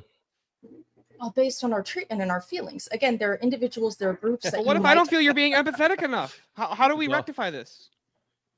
Fifis is typically the objective standard. protests and movements, etc. We advocate for those rights. Again, this is how we change is made. someone begins to advocate for a broader application of empathy. That is why we live in a society, in a country in which slavery was once legal, in which genocide against, indigenous peoples was once You and all those perpetuated. Christians, hey, you can't have fucking slaves. Yeah, and other let me Christians get into said, this. hey, Let me this get is absolutely Actually, we okay love because that. none no, of let me get in this. Do not I've been steal the quiet for a thunder minute. of the Quakers. I love the No. Quakers. Do not steal their thunder. And Hey, in hey. my moral code, they were righter than you guys will ever be. I love the Quakers. I'll die And for the you can't make a Quakers. I'll distinction die between for the your moral Quakers. code I and like I ours. love them. But I want to get into Quaker this oats. because the abolitionists, you Oats. do realize that their entire argument against slavery was based on objective morality, right? Yes, that was their argument. That was the argument that they provided. So it seems like this is another point I wanted to bring up is you don't even have to be Christian to agree with objective morality. There are plenty of secularists who say, you know what, I don't believe in the sky daddy, but the Christian, they agree with me that you need an objective standard to have morality because yours doesn't provide any actual substantial morality. And they say the Christian ethic has actually gotten us to things like the abolition of slavery, like these progressive ideas, at least in the broader sense of, moral broadening of empathy, as you put it. What they were doing, the last point I'll make, what the abolitionists were doing is all around them, what they saw from slavery minus obviously the treatment of the people who were enslaved was societal flourishing. The money that they got and produced from the crops that they picked made people super rich. It made them not have to work as hard.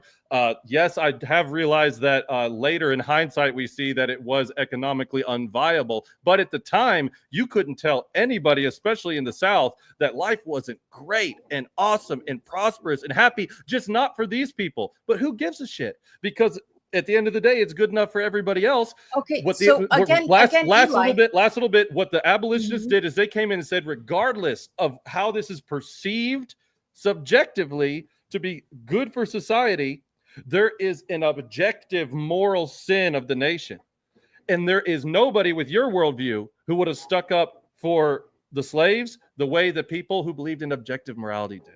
Eli, do you think that I'm pro-slavery? Well, I think that you would have been what back the then. fuck? Eli, you just said that there's It no feels one like that's like the me. implication. Listen, you were proclaiming that I'm I saying- am not someone You that would can have been back take a then. moral I'm stance. saying your worldview. Let me restate. Let me God, restate. that's strong, man. Let me restate my opening argument. Morality is subjective, but what is objective is that our morality is developed and based upon our empathy and mutuality. No, you just asserted No, that we developed That's our not the morality argument based the on abolitionists empathy. made. Okay, well, not the that's fine. argument. That's the fine. argument or not that they made. I Yeah. also think What we're I saying think is the moral capitalism reality. is immoral. I don't need Jesus to. Well, I mean, Jesus would tell you that. Actually, he would say Again, that I'm No, not you even- now you're immoral. talking about Jesus would say that's I'm great. not I mean, trying to get you I- to just say. did say that. I mean, unless you think really the Bible quick, was really wrong, quick, Ryan. or, I want don't to. know. Okay. You know, Yeah, I want to hear what Ryan has to say, but real quick, I'm not even trying to get you to say we need Jesus to know morality. I'm trying to get you to understand that without any objective standard at all, you cannot make a distinction between right and wrong. You cannot actually do that in a universe. Like you could do it in your own world and on your rocking chair, feel whatever the fuck you want.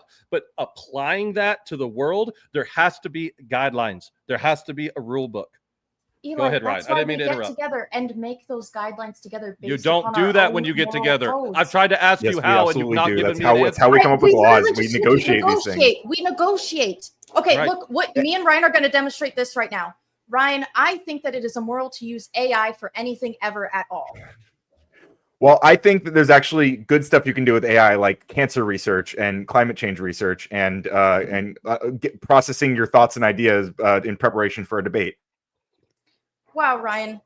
Now that I think about the positive outcomes that it could have for cancer patients, I do see what you mean. However, I do think that AI is broadly still bad, and I think that we should limit its use for non practical and positive things. I don't think we should let it be used for doing things like stealing jobs from artists and songwriters. Sure. And I recognize a lot of your concerns, and I'm open to engaging on some legislative level and deciding what kind of restrictions we want to put in place. Like, for example, putting in laws to make sure that doctors have to let their patients know if they're using AI or things like this. I'm absolutely okay with putting some legislation in place and ideally putting some systems in place to protect those artists who are losing their jobs, making sure that they have means. And I would also, frankly, encourage those artists to embrace AI and understand how they can really they can embolden themselves and become an even more exciting kind of artist, although they don't have to limit themselves to just using AI, but I encourage them to be open to it.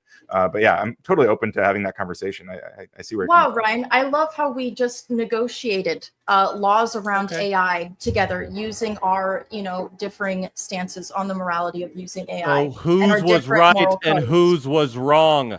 We became right together. Yes. Okay, great. Real quick. We determined how this would be handled. Do we together. agree that grape is wrong because it's harmful? Yeah. Okay, so what if it doesn't harm the person? What if the victim has no harm that comes to them whatsoever? Was it still bad? Can you? I can't conceptualize such a thing. I cannot. Yeah. Okay. I'll give you an example. She was in a coma. She was in a coma, right? She's in a coma. There's physical harm. Listen.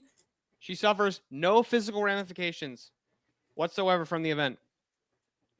So, Adam, and are she you has aware no knowledge that of an people event, who and will are- never learn of the event. She'll never learn the event happened. Was it still wrong? It was still a wrong act. But where's because my if she were to harm? Find about it. If she were to find out, I just about said it, in the case, in the wrong. hypothetical, she doesn't also, find out. in addition, it is not getting the consent of the other individual. It is. But they don't performing a know it sexual act happened. upon someone without No. getting the consent, which is harmful. It is. They wrong. will never know it Why? happened. How would that You harm them can't- if they have no knowledge the event ever happened? This doesn't make because doesn't you make can any make sense. lots of wrong is to do statements, that. but It's Well, like, why is again, it wrong to do it's that? also rape is also a violent act not without physical Look, consequences Do you think upon Look, the the human problem body. is it's the It is always off has distinction. You can tell us that it's wrong. You can't tell us why it is wrong. You can't tell us why consent Yes, is good. because it or is bad. dehumanizing. It is dehumanizing Why to is it other bad to individuals. dehumanize Hang on. somebody? Dehumanize criminals? We're telling you why it's harmful, and what you keep doing is removing all of the things that we're pointing to from the I'm situation. saying And we're it's like, still not well, yeah, I bad. guess if you remove Why is all it of the bad to harm, dehumanize people? We can do this with yeah, you. like, why is it bad to do this? Why is it bad to do that? Well, okay, Because we should Hey. survive as a Hold up, species and we need to children, take that's care of each enough. other.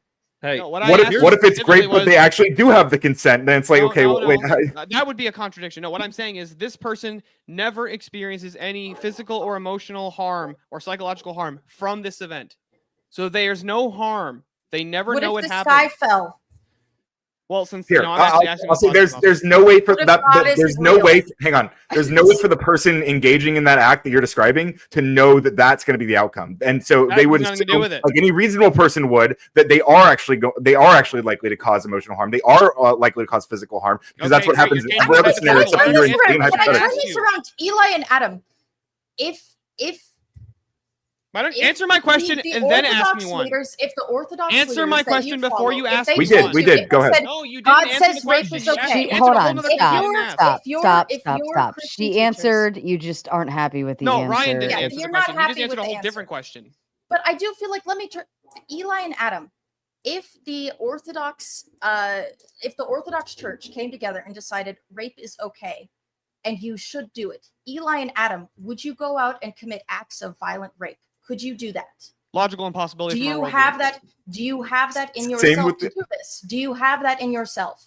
No, it is logically possible from your If worldview. God still. said you should, do it, would you do it? No, No, matter how bad it's it a feels, contradiction. Eli and No, Adam, wait a minute. would You just go moved and the do it? goalpost. You Would just you moved the go and do- goalpost from the I'm Orthodox asking you leaders if to you God. can- Okay, if the Orthodox leaders told you.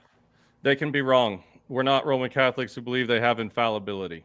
Okay, so if they came together and read that dogma and determined actually by the Orthodox Christian dogma, rape is okay, and you have a duty But as a man that's to do not it. the case with Orthodox Christian dogma. But it The could dogma be. has already been But established. it could be. The dogma has been established, but different interpretations arise every time. They could unearth another text of it, whatever.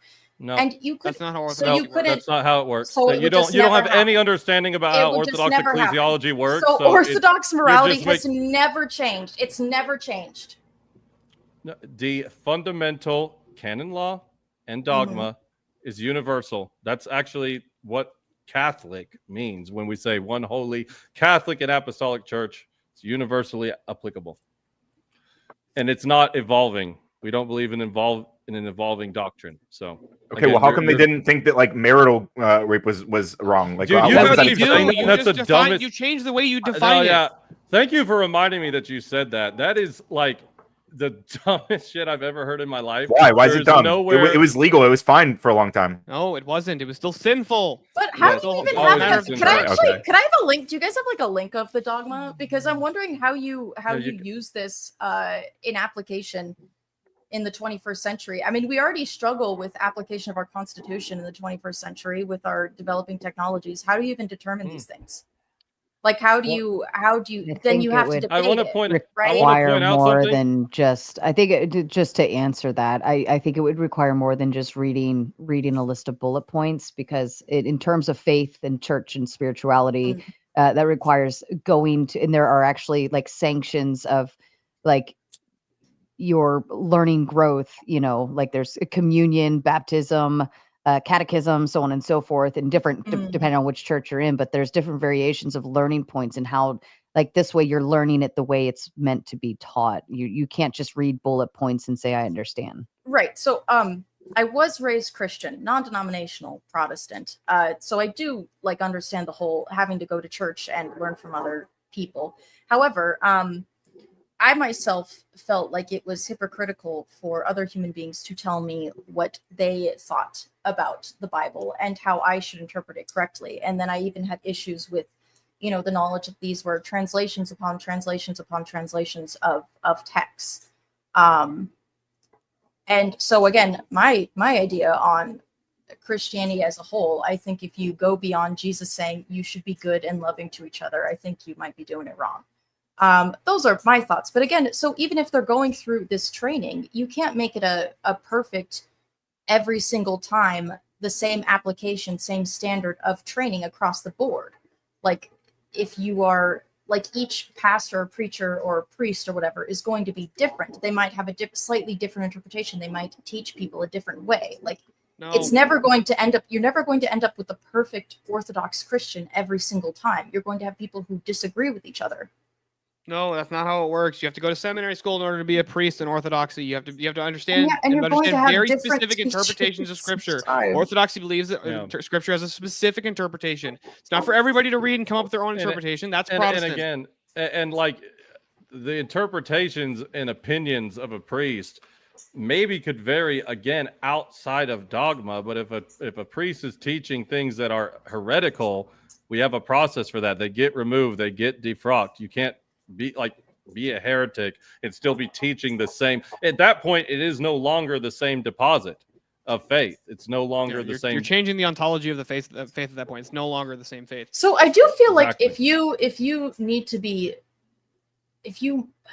live your life by something written by someone 2,000 years ago, that's just an argument. I don't want to get into the. Let her make the argument. I do feel like let me make the argument. I do feel like it's fallacious.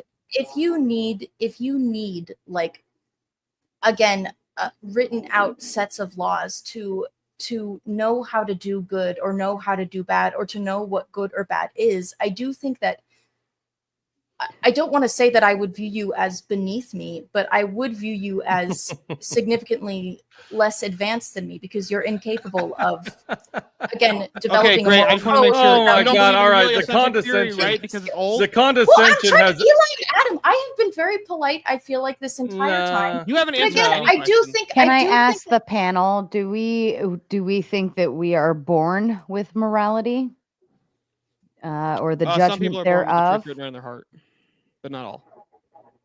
We are born with the ability to communicate and know God.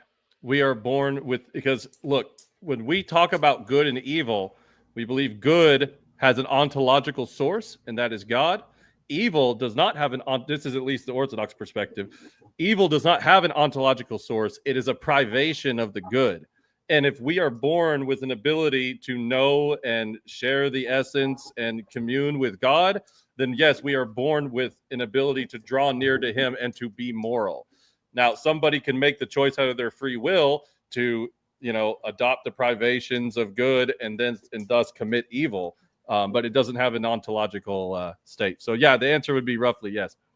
Ryan so and Charlie, do you have? I would say that we are, as biological beings, like there was a lot of evolution, right? Evolutionary processes. There are things that we've evolved. These what we call like pro-social behaviors, and we can develop our ideas of morality through those feelings and through those processes. So I think we're born with things that we can then develop morality out of. And we are observably, nearly every human being is observably born with this ability. From a very, very, very early age, we are. I can send you the paper that I read on this. We can be observed caring for other children, crying when other babies cry, sharing our toys. Again, we are born, the majority of us are born with the capacity for empathy. There are individuals who are born without empathy. However, for instance, I do think that people with very significant autism actually, I don't even know if that's necessarily true, but they can logically, put themselves in the same shoes as other people using compassion. But even people who lack empathy, I think, based on mutuality and understanding that if they were to, harm others, that there would be consequences, can develop a kind of moral code. So again, I do think that objectively, most of us are born with empathy. And that's how morality is developed. This is how we develop our individual moral codes, which is also heavily based upon the society in which we live. But there's a bunch of different moralities, and they're all equally valid, right? No, they're not all equally valid. How do you determine which one's more valid than the other? Negotiation. and how do you know that? Which has the broadest application of empathy is what I would say. Which has the most humanizing factor. And you can't even tell us why empathy is a good thing. Yes, I can, because we're social animals, and pro-social traits help us survive as a species. Why is it good to survive as a species? Why are the anti-natives? It's good if you think that it's good. Hang on, it's good. Hang on, let me respond. Shut up. It's good if you think that those outcomes are good. If you think the things we're identifying as pro-social outcomes, if you think those are good, then it's good. If you think that like living in a society with people who are able to empathize and understand each other and do these things, if you think that's bad for some reason, maybe God told you it's bad. I don't know. I don't think so. But like if you thought that was bad, then it would be bad by your standard, and we would have to negotiate with you and try to figure out like why you are so opposed to most people's intuition about these things. I need to pin you guys down on this negotiation bullshit, because you did that whole condescending meta fake debate, and then you guys said, look, we reached a conclusion, and I said, who was right and who was wrong? You said we became right together. How do you know that? How do you know that?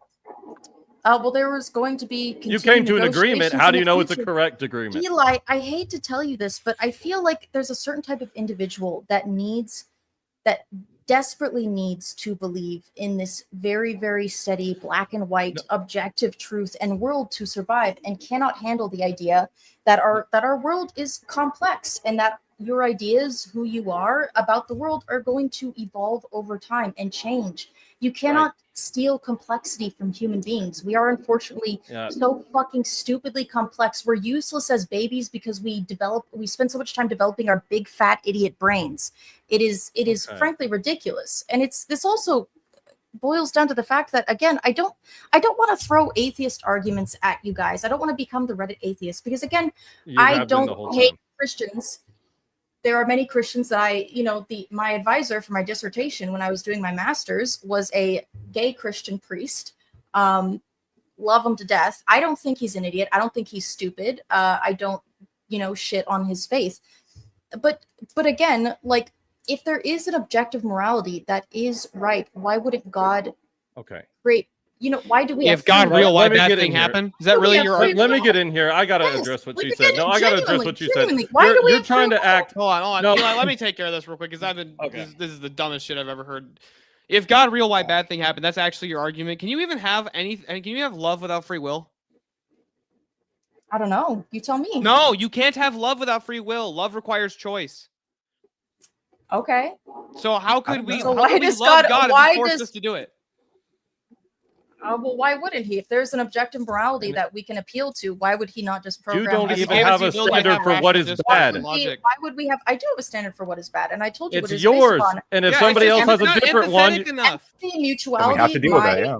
Hold on, empathy is just as likely to get you Settle killed. it down, please. Empathy is just as likely to get you killed out in the forest, you know, in you know the freaking caveman times, just as much as, you know, hitting big guy with stick, you know, on the head.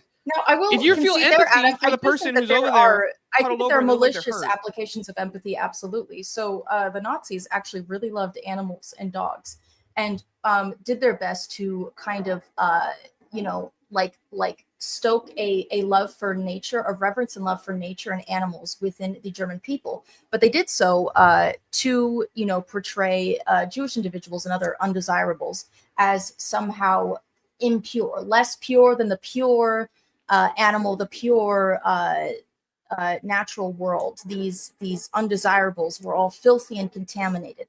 So again, that is an application of empathy that is used for evil. Absolutely. Okay. Empathy can be used for evil 100%, but it is so still then how also is empathy we the develop our- standard?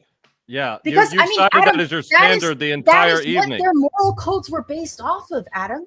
That is how the Right. moral codes were Right. developed. So if everybody has different ones and some utilize things like empathy for evil, then maybe their moral standard is wrong objectively.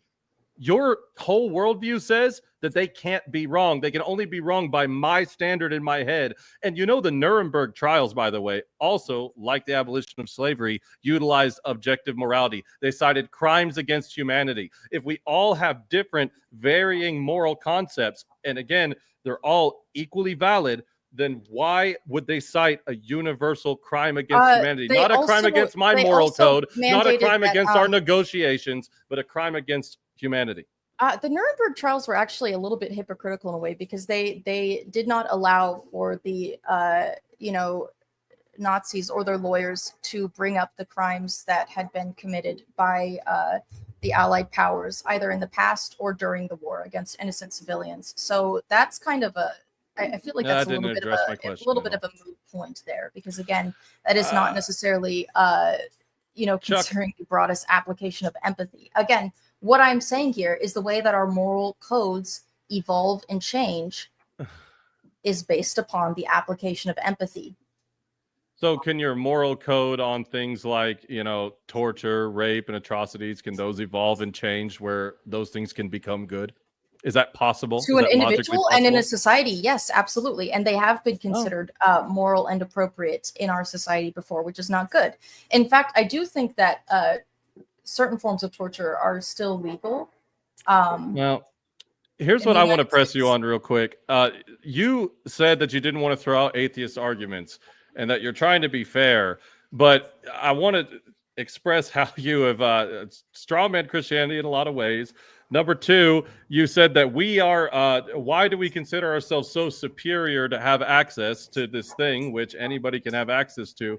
And then went on to say later that you consider yourself more advanced of a human than us because we have this belief. And then you started to say that it takes a unique kind of person that relies on this black and white objectivity and just can't understand the complexities of the world. Please spare me the condescension, okay? I want to touch on that. Of course, there's complexities in the world. This is where my point is coming from, is that because the world is complex and because there are so many differing opinions on what morality is, it is essential to be able to make the distinction that this is evil. And and in order to combat that, we can't have a fluidity of it actually becoming good if someone else's moral paradigm says it is and they have a group negotiation. You have no means to stop evil in its tracks when it can be so fluid. And that's what you're refusing to get from our argument. Ryan did a semi-good job steel-manning it, but you are absolutely ignoring the fact that you cannot make an ought from an is, and you haven't throughout this whole debate. You have told me what is the case with humanity. You have not told me why it is the case. We could take any point, whether it's... I have told you that I think that the way it is, in the sense that we continue to negotiate our morality, I think that is the way it is, and that is the way it ought to be. I like this. Okay, method. there So- now we got not claim. Why aren't we negotiating? I said that in the beginning. No, she said she's getting her oughts from her You guys is, not just making a don't like distinction my between answer, the two. and I'm telling you, No, it is it's the 'cause way it's it is, illogical. and I like the way that it is. And No, it it's not that we don't like it. You It's guys are saying illogical. you are saying that what I am saying is the way it is. But you guys think it ought to be, we ought to all become Orthodox Christians and follow this specific dogma. I am saying Again. that this is the way it is, and it ought to be this way. I like that it is this way. I think that at the end of the day, if we continue down this path of continued moral negotiation, we will continue to have the best outcome for everyone as much as You are possible. lashing out at Christianity because you're unable Hang on, to before you demonstrate how defend morality Christianity, can. I want to let you do that, but I just want to say, like, to her point and to the debate prompt right here, like what she's describing and what we've been outlining this entire time is, and it seems like maybe you even acknowledge, is a process that has been happening for all of human history, and this is the moral project that we're referring to. So if you might deny that's morality, I don't think any like anyone studying philosophy in any capacity would argue that that's not engaging in morality. And so I think that, like, to the debate prompt, I think it's inarguable that, like, what we're describing is a real phenomenon, and that morality therefore does in fact exist without needing your particular brand of morality or objective morality at all. You can also morality, just watch, you can call it morality. watch the progress of the world. You can watch the progress of the world, which has happened with and without Orthodox Christianity. Again, you're And presupposing. it's not always up. It's Can not I always up. ask a Sometimes it is down. question? Charlie, you mentioned the negotiations, and sorry, I don't mean to like impede on your debate, but I was very curious for this debate. I really want to see it flourish. But you had mentioned negotiating morals, right, to come to what you considered a like conclusionary moral grounding between the two of them. Would you consider if terrorists were trying to do something, would you then try to negotiate between your morals and their morals to find something that's right between the two? And that, let's say they're doing like very terrible terrorist acts. Would you say, like, let's negotiate our moral grounding and find something good for everyone? I mean, I think in the way that we deal with extreme crimes like those, I think it is much more more than the negotiation between the criminal and one individual. It would be essentially what we do now is, I think, representatives of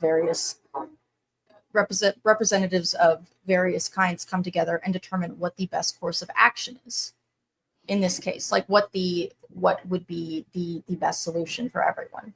Well, what I'm asking sometimes you the end is, result. what I'm asking is the morality of what they're doing, right? Whatever the actions they're doing, how do you determine who's right between the two? How do you determine who is right between the two? Between like terrorists and you, like, how are you going to determine who's right between the two of you? Are you going to sit and negotiate your morals and their morals together and see if you can come to something in the middle?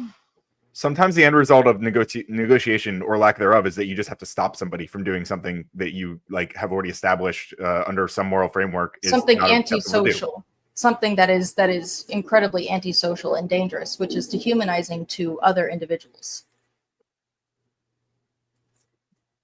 Like we don't need, there doesn't need to be like some external like metaphysical wrong or right in that, like we can have an idea of who was in the right and who was in the wrong, and we can negotiate and debate that, but like in practicality we just have to decide like how do we handle these things. Okay, and you keep like, saying that we you can negotiate and you can debate, but none of that leads to a conclusion that you can believe in with certainty and justification. That's and I think that what you're doing is coping because you also can't do that, so you're outsourcing it to God. No, we because can. you don't want to do the legwork. You don't want to do the legwork that we're doing right now. You don't want to engage with the reality which is on the ground. We don't have these metaphysical truths about reality, and you are outsourcing to them because you can't imagine a world without them. Okay, but like I said, we can reach definitive, binding, justified conclusions. Yours cannot. So when you do a comparison of worldviews, yours falls short at being able to stop evil by identifying it as ontologically and truthfully and justifiably an evil thing. So because Eli anybody and can Adam- come in by your same anybody can come in by your same standard, disagree with you, say we did all the negotiations, we did all of the debates and rational, and we came to a different conclusion than you. So where's the tiebreaker that lets a society know who's in the right and who's in the wrong? You're taking this democratic view to something that requires much more concrete definitions in order to actually be applied in a meaningful way. So again, to the prompt, real quick, as Ryan brought up the prompt, how, yeah, I can see that you can call it morality, but when it's bound up in the need for a distinction, it's a meaningless and unjustified morality that could just be tossed. You could, in your worldview, toss the word morality out and replace it with negotiation, preference, any of these things. It's not an actual distinction between good and evil. It's just what a group of people agree on. How do you know that the group of people are agree right? on what is good and evil. Yeah, but how do you know that you came to the correct agreement? So I would say Eli and Adam in response. I'll answer that question. How do you know that you came to the right agreement? You're going to get Gallo. Hold on. Let her come around. There is a reason that, Ryan and my worldview and Ryan's worldview, as people who are, I don't know what Ryan's personal spiritual beliefs are, but we most likely secular, I'm assuming.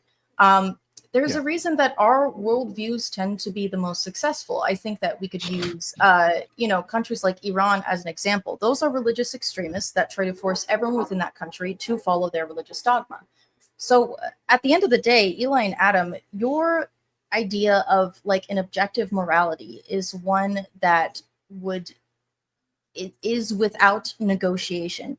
If your worldview was the worldview, it would be, oppressive and insane. There would be mass punishment. There would be mass suffering. Like, it would be awful. Why is that bad? But the thing is that under my worldview and under Ryan's worldview, people like you are allowed to be what you are. You are allowed to be Orthodox Christians. Under your worldview, if got your way and you were in charge of everything and you tried to make everyone follow your, objective moral stance, it would be widespread suffering across the world. So again, Ryan and I have the more pro-social. We have the more pro-social beliefs. Your guys' beliefs are in a way anti-social. I believe that. I know we're so evil. Like we wouldn't let you strap on the porn helmet and getting the coon pods. Wait. They ask you to justify why it's bad to cause all that suffering. That's what they do. Why is it like? Okay, where are you getting the idea that if Christians came into widespread power, that there Orthodox would be widespread suffering? If they came into widespread power, that there would be widespread suffering. Are you guys okay with people not believing in God? Yeah. Even though they're going to go to hell? We were going to try to convince them not to. See, you have this idea that we're going to kill people for being trying to constantly be forced conversions. Well, the Orthodox Church is one of the only, and I don't like to call it denomination, but it is one of the only denominations that doesn't really proselytize and evangelize. It's kind of like, most people in their Christian journey, if you do come to accept a Christian worldview and you do enough, research on the truth, your Orthodox Church is always down the street. You're going to walk in there yourselves. You don't see Orthodox street preachers. You don't see, that kind of thing, because it's not an emphasis the way that in Protestant theologies, the entire gospel message is centered around the sermon. So we have to go shove that sermon in everyone's face. Again, you have this angsty 14-year-old view of what Christianity is and zero knowledge of what Orthodoxy is. And you're strawmanning the hell. But no, go back. Where do you get from that there's going to be widespread suffering if there's widespread Orthodox Christians in power? So Eli and Adam, everyone just answer the question. God, stop dodging. It is my understanding that Orthodox dogma views certain individuals as abominations, such as lesbian, gay, bisexual, and transgender. The act is an abomination, not the individual. Again, you don't know what the hell you're talking about when it comes to Christianity. No. I know you have love a the sin, hate angsty the sinner. 14-year-old interpretation hate the sin, of Christianity. Love the sinner. No, I went to church. I had to go to church twice a week till I was 14. That's exactly what it. Till you were 14. That's where the knowledge stopped. That's where the angst starts. Vindicated. Based on your guys' point of view, my non-denominational Protestant Christian church wouldn't even be teaching the correct dogma. Again, because my church was teaching that marital rape was not rape. Because that was what I was taught in my Christian church, is that women had no right to say no to their guess what? husbands and must That's always not the say position that of those Orthodox. And we would say Okay. those people are evil, but Well, I'm those people just got saying together is and that, like, again, you negotiated guys and don't determined think that it that's wasn't that evil. that's the So- correct. That's the Ah. correct. You guys are saying that, like, even if I had stayed in church, I would not. So don't laugh. I would not even be teaching what you guys believe to be the correct dogma, Be the a lot correct religious closer. dogma. It'd be a lot closer. Marital You'd rape is a probably lot be closer. No. Marital I'm rape saying is if a you lot were closer. closer. That's some weird, bizarre. They also believed that all Muslims were infidels who should be wiped out. Is that close to What your guys' weird ass Orthodox cult Christian did you go dogma? to? Yeah, Like, It was do you horrible. think I that don't if you wanna talk ask about the average Christian on the street if they believe that they're going to agree with you? Again, you have this, like, you think every Christian's Westboro Baptist Church. I And don't. again, if they call us the Eli and closed-minded Adam, ones. I have Christian friends. But You I got am saying- token And do they Christian believe friends? that stupid I shit? do. No, of course Do not. they believe that stupid shit? Eli and Then Adam, why are I'm you telling applying you that to I us don't universally? understand. It's But a I'm trying to disingenuous, say- bad I am faith trying straw to man. say that, okay, so Eli and Adam, if Orthodox Christians were in charge of the government, what changes would you make to our laws? I mean, honestly, this is all it really comes down to at the end of the day.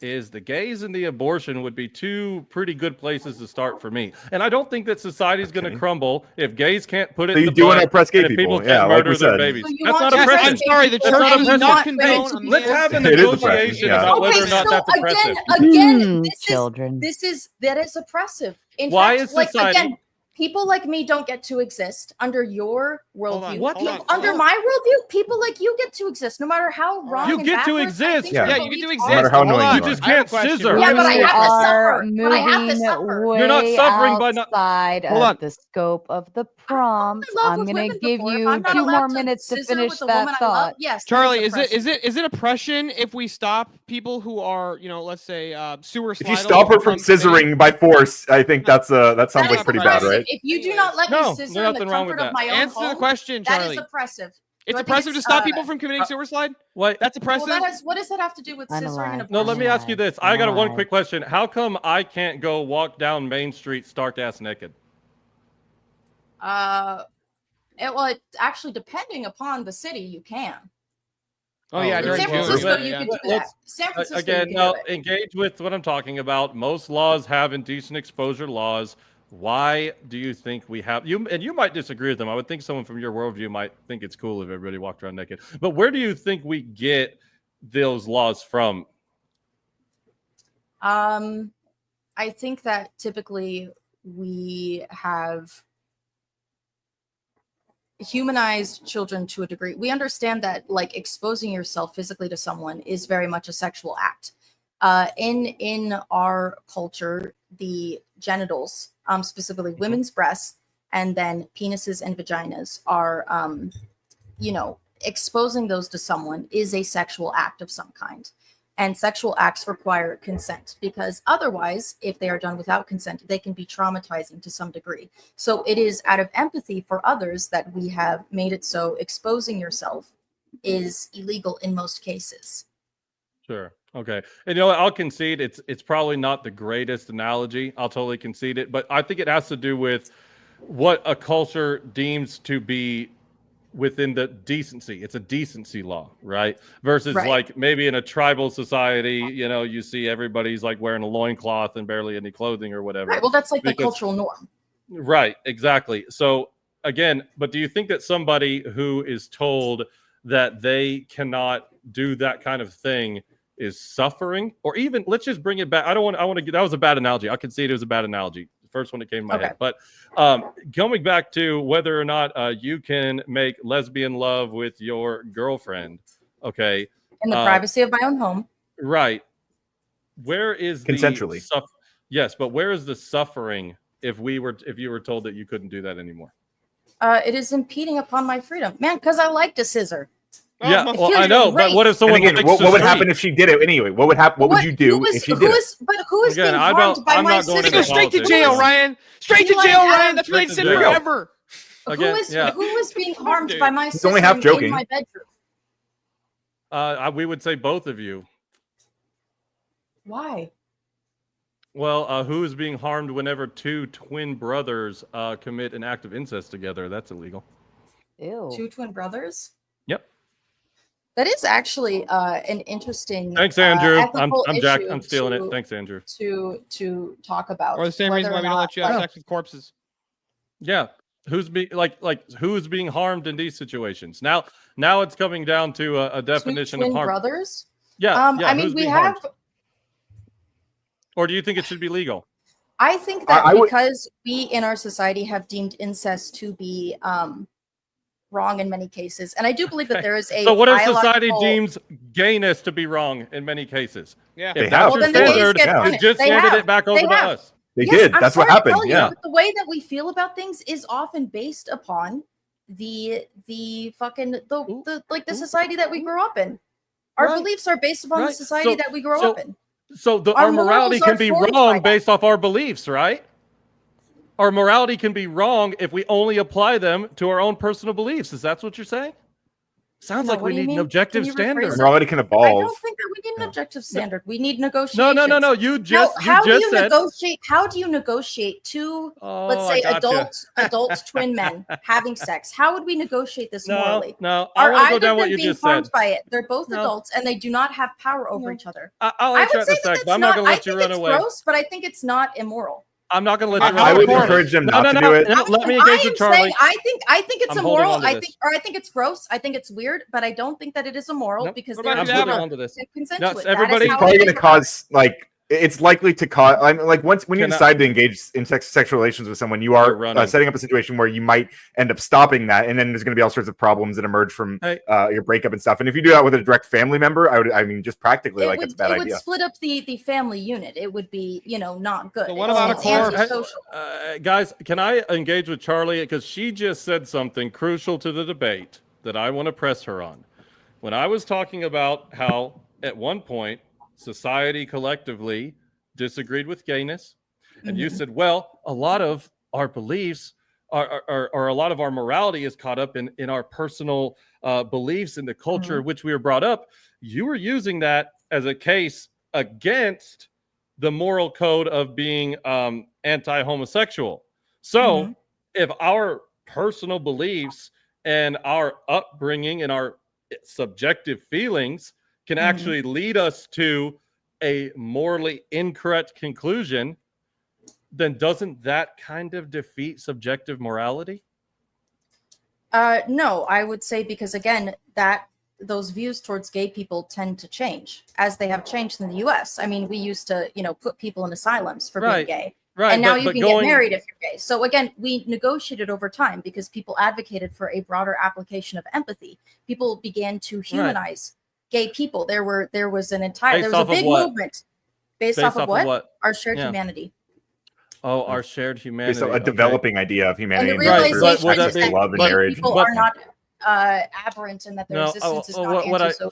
What I think you just said is that, and again, you guys basically have conceded this, is that our morality comes from our feelings and our emotions and our culture, and that's how. It's only good whenever I like it and it fits my cause, and it's super bad if you use it against my cause. So again, Charlie is the ultimate arbiter of morality. That's how you guys believe that you are the ultimate arbiters of morality too, to the point No, that I don't. We submit to God. You guys would not let me scissor a woman in the privacy of my own home because you think that your God wouldn't like it.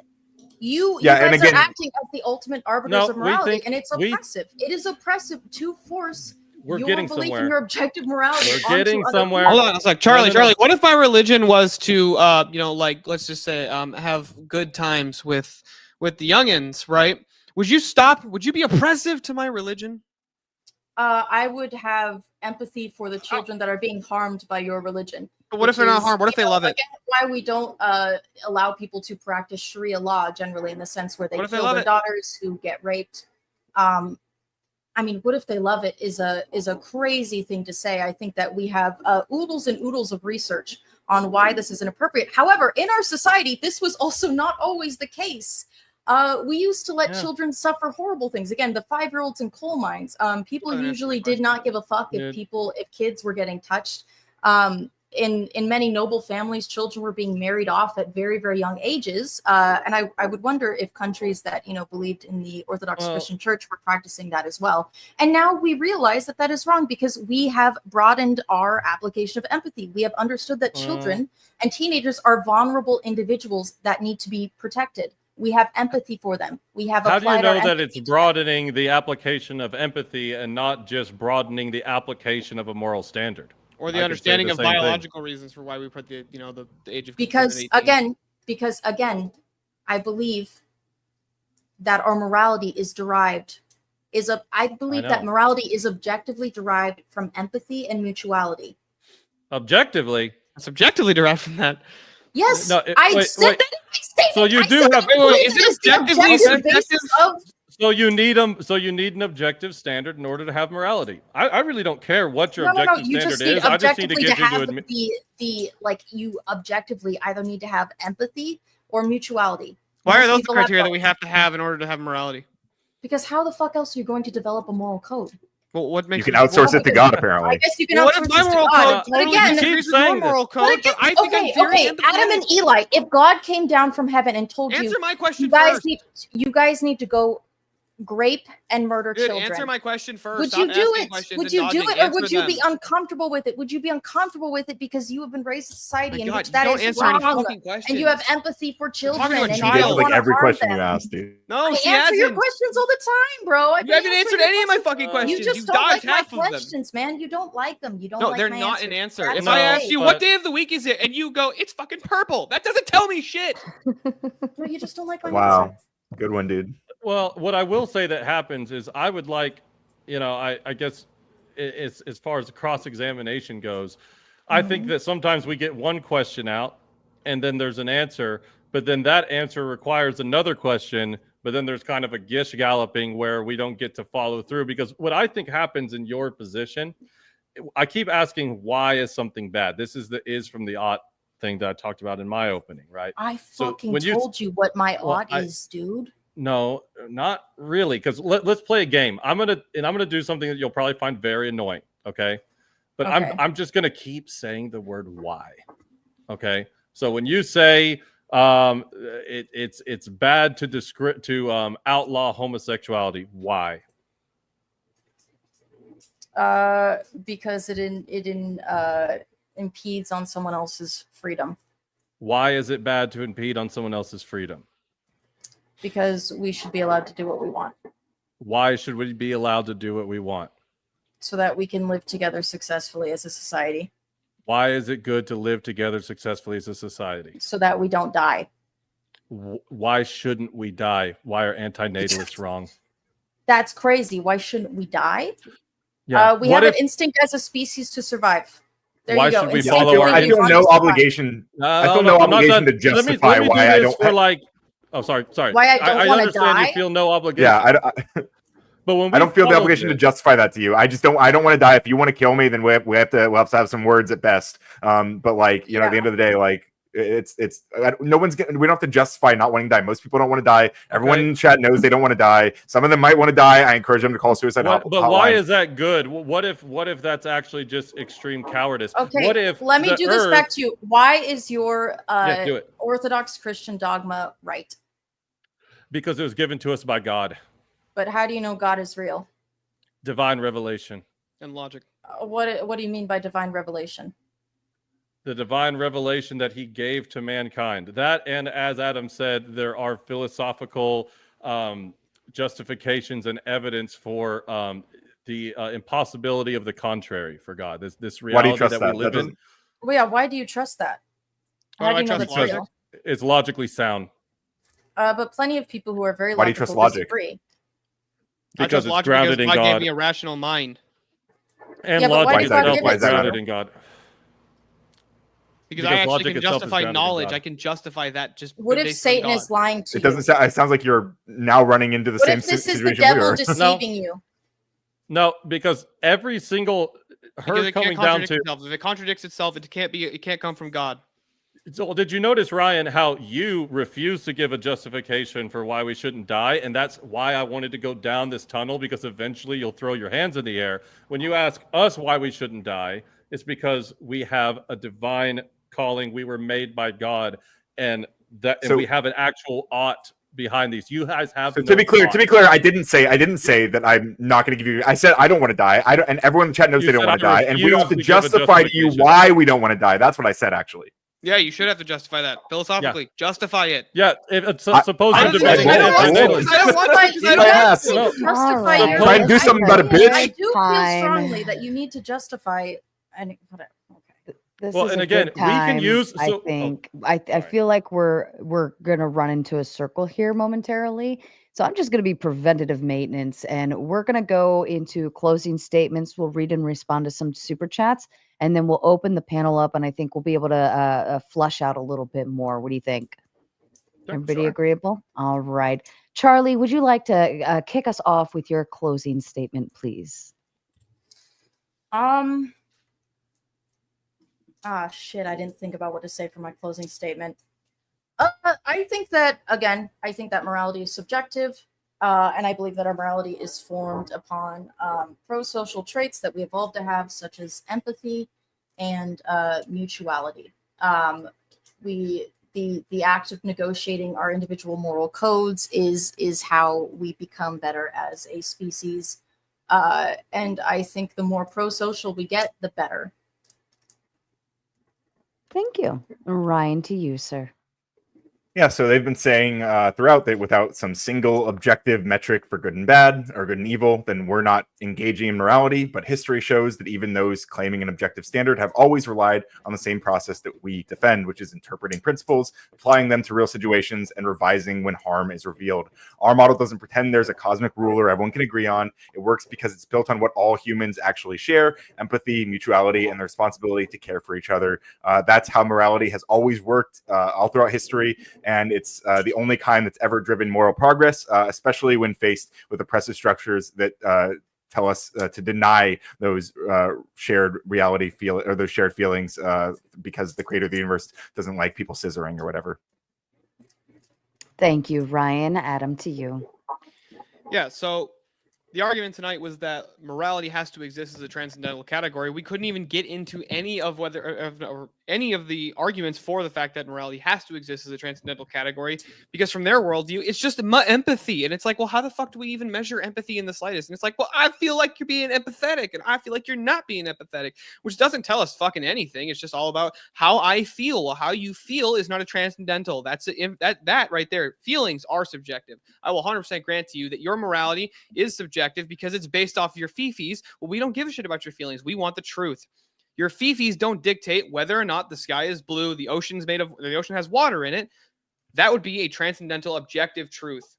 That's what we classify morality as. That has to exist outside of us.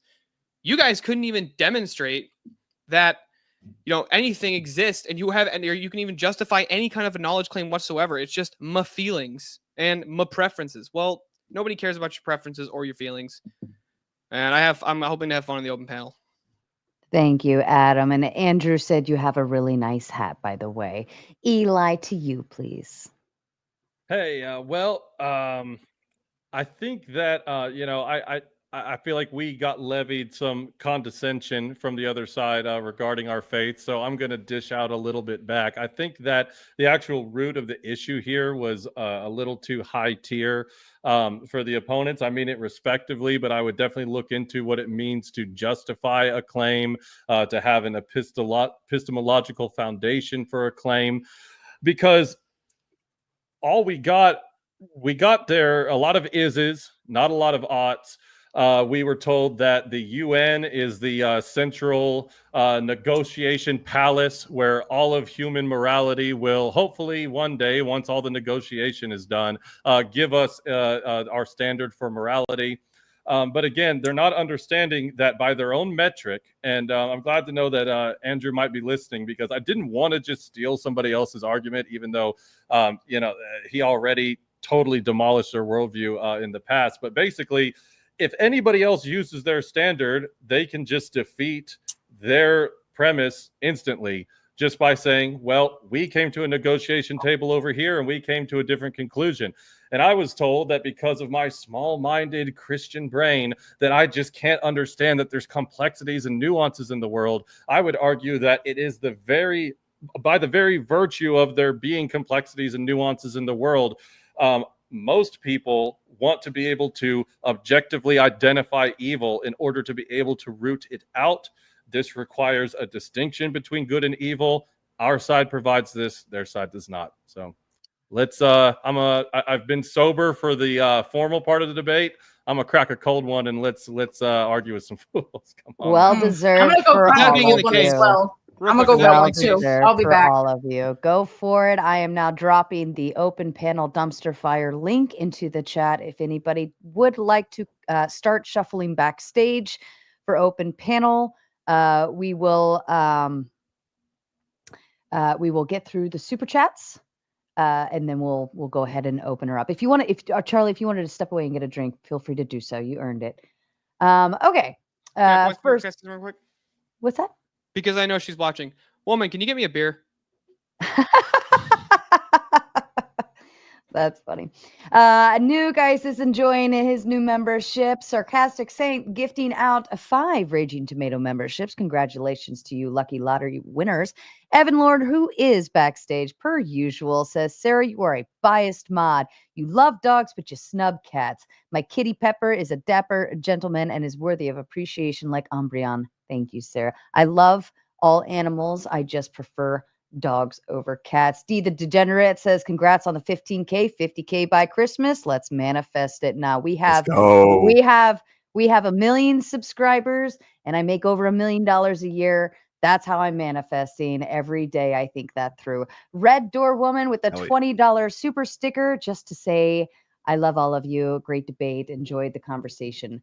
Thumping Weevil. I like her. I hope she pops on this evening. Morality is like common sense. Not everyone has it, unfortunately. That's fair. And please feel free to chime in. Try to keep it short and concise, but feel free to respond to anything that pops up. Bandit says insects are incapable of making moral decisions because they are incapable of choosing life over a bright light. That's a good point. The moth to the burning flame. Yeah, but being capable of moral decisions is different than being like morally considerable, right? Wait, say it again. Like we can still consider them as a moral, like as something that we have moral consideration for, regardless of whether they themselves can experience that same process of consideration. Like Umbreon doesn't have a process for deciding what's moral, but I decide that like morally I want to like through my prize I decide. Yes. Yeah. I want to make sure he's okay and not harmed by anybody who might like hate dogs or whatever, That's fair. Lord Farquad says, if morality is subjective and my morality says it's fine to put you in grape cages, you cannot tell me it isn't moral to do so. We can tell you, and can I say that it's immoral? But I do want to. It doesn't bother me because every day when I stream, I'm used to men telling me that they want to cut off my head and then grape the whole. But I do think that sometimes it's in poor taste when a young lady is on the internet to start throwing out the what if I want to grape you. That's kind of crazy. Like it gets to be like a little bit too much. You know what I mean? Just want to say for the audience and I don't think any of the gentlemen did that here today. I actually brought up most of the gnarly stuff, but just a point. And on this point, technically, yeah, as she just did, she can say with her mouth it is immoral. But when we go down the Y tunnel, like we did before, we eventually end up with because man, and not any actual substantial justifying reason. Which we have determined that sexual assault is dehumanizing. Our society has determined this. What was those cum warriors of Papua New Guinea? They would say something. They actually stopped practicing. They stopped doing that after they were exposed to the outside world. So they negotiated their own moral codes with. They probably watched your videos. W negotiation, yeah. Yeah, incredible negotiation, and no Wow. one had to be murdered for it. These men realized, wow, maybe what was done to me as a child was wrong, and I should not do it to other children. And maybe women aren't inherently evil, so we don't need to separate young boys from women. They not go won't be that far. tainted by the evil of women because women are not innately evil. Yes, we are. Crucible Crusader with a big 10 to get it started, Sarah. Yes, thank you for hitting that goal. I was a little nervous you guys weren't going to hit it off the nose. I was getting disappointed. Sarcastic saying with another 10, blah blah blah blah. That's all I hear. Ryan went to change his diaper and Charlie still looks like she needs a blood transfusion. So nothing has changed. I love playing Yahtzee. It's a good game. Yeah, okay. Thumpy Weevil says, Sarah, get a drink on me. I don't have any alcohol in the house, but thank you. Thank you very kindly. I need to go stock or something. Cleaner says, all temptations are just that. Doesn't matter if you were genetically born with them or you learn them in life. God ascribes that we resist temptations. Like alcohol? Well, I mean, it's a temptation. We have an idea called economia. So if, let's say, for example, in the hypothetical, Ryan really struggled with, like, let's say he's a former alcoholic, right? But I could just drink it, it never really affected, my taking care of my family or fulfilling my duties. Then it would not be sinful for me to engage in having a beer or two. Whereas if Ryan cracked a bottle of whiskey and then, he went on a bender for a couple weeks, that would be sinful for him because he can't resist the temptation. Wait, would that be true for gay people too? If they're just having like gay sex, and it's not like interrupting their day-to-day lives, they're just enjoying gay sex? No, that's not the same idea. Why? Oh, fascinating. Why? Because just the act of alcohol touching the lips isn't sinful, but the act of pee to poo is. I do want to know Or why that pussy to is pussy. precisely, I guess. Yeah. Just because I feel like the it's not the premise of it, which is like needless It is it's denying the purpose of sex. It's Because- it's well, the I same mean, reason it would be alcohol sinful is for a me to hit poison. myself. Well, it's the same reason that it's sinful for me to hit myself in the head with a hammer. It's not what my body was designed for. It's an Well, abuse of my orgasming is body. not I'm just gonna go from what I know is that when I have sex with a woman, there's no harm done. It's just orgasming. Right, but your body was designed for a man by God. I actually don't think it that was. Why do I have a homosexuals can clitoris actually have then? sex. I don't think homosexuals can actually have sex. I think it's just mutual masturbation at that point. What's the clitoris for then? Well, I mean, I don't know. Do you Define find it immoral? clitoris. Do you find it immoral that African tribes cut off women's clitoris? Yeah, that's crazy and evil. Yeah, I would agree. I think it's awful. They shouldn't. They ought not do that. There we go. Some we agreement. agree. But if somebody They ought comes not to a do it. negotiation that it's not evil, I'm also why are they against wrong? male circumcision. I'm fully against male circumcision. But Save if the somebody comes to a foreskins. negotiation that it's not one hoodie evil, she why can't are they steal. wrong? Huh? Why are they? So that's wrong one hoodie if they she can't steal. negotiate? Yeah, no, yeah. If they have a negotiation as you two got just it. did, Uh-huh. then again, negotiation is a terrible justifying. Well, it's metric, unfortunately so. how the world works. Right. So whenever they negotiate and they say that it's actually not evil, then I guess it's not evil anymore, per your standard. Well, they're actually having to negotiate with all of the feminist groups in Africa that are against that because there are movements to stop female circumcision. So Yep. they're having to Now- negotiate with them and the rest of the world who is like, whoa, that's crazy. You can't cut off clits. Right. And whenever those feminists lose the evil, right? negotiation, anyway, go ahead. All They right, did for a long K2 time, keep right? on trucking. Says Sarah, I'm going to need to start buying a carton of American Spirits instead of individual packs now due to my new nicotine addiction because of your show. Sorry, K2. I know we just keep it lit over here. Christopher says, can consequences be used to measure morality? I think that consequences can be indicative of the majority's morality. Yeah, or we can use the idea of like things we know to be consequential. We can use that when considering what we decide is good or bad, like morally. Like, yeah, sure, Yeah. it could be part of the process. Yeah. Absolutely. in a steel manning of their position, I see where they would get that. Well, we empirically verify that if you do this, that this consequence happens, that this consequence happens. But again, those are is statements, not ought statements. Fair enough. Thumping Weevil says, read the Bible before you lean on the word of God in a debate. I will say that I have. As a child, I did read the entire Bible when I was 10. I don't remember what edition. It was whatever edition my dad had in the house. But also, so was it Lot that wanted Lot, to have? yes. It was Lot. Why didn't you guys know about Lot? I thought that was stuck like with Bible names. 101. Okay, I'm terrible with names. That's okay. God would be Happens to the disappointed. rest of us. It took me like 2 months to actually remember the name of both my deacons. Okay, they were just Father Deacon. And I want to make one little disclaimer that I try to do anytime. I'm here to defend the Christian position, but I always I try to stay as far away from teaching the dogma myself, because that's a priest's job. So neither of us speak on behalf of the church. Exactly. And so totally and anybody who's interested in Orthodox, what we really believe, don't take my word for it. Don't take an online Talking Faces word for it. Please go to your church, ask your priest, get catechized. Don't take it from me. Go through catechesis, then come listen to me Babylon. Yeah, don't listen to us. We're chief among sinners. There you go. Fair enough. Mike Ball says, my feelings. Yeah, and just to be clear, I agree it's our feelings, but I think it's the same for them. Their feelings they decide to outsource their morality. They feel that they should outsource their morality, but it still ultimately comes down to a feeling at the end of the day. What if I do things that I don't want to do? I feel like I don't want to do them, but I still should do them. Yeah.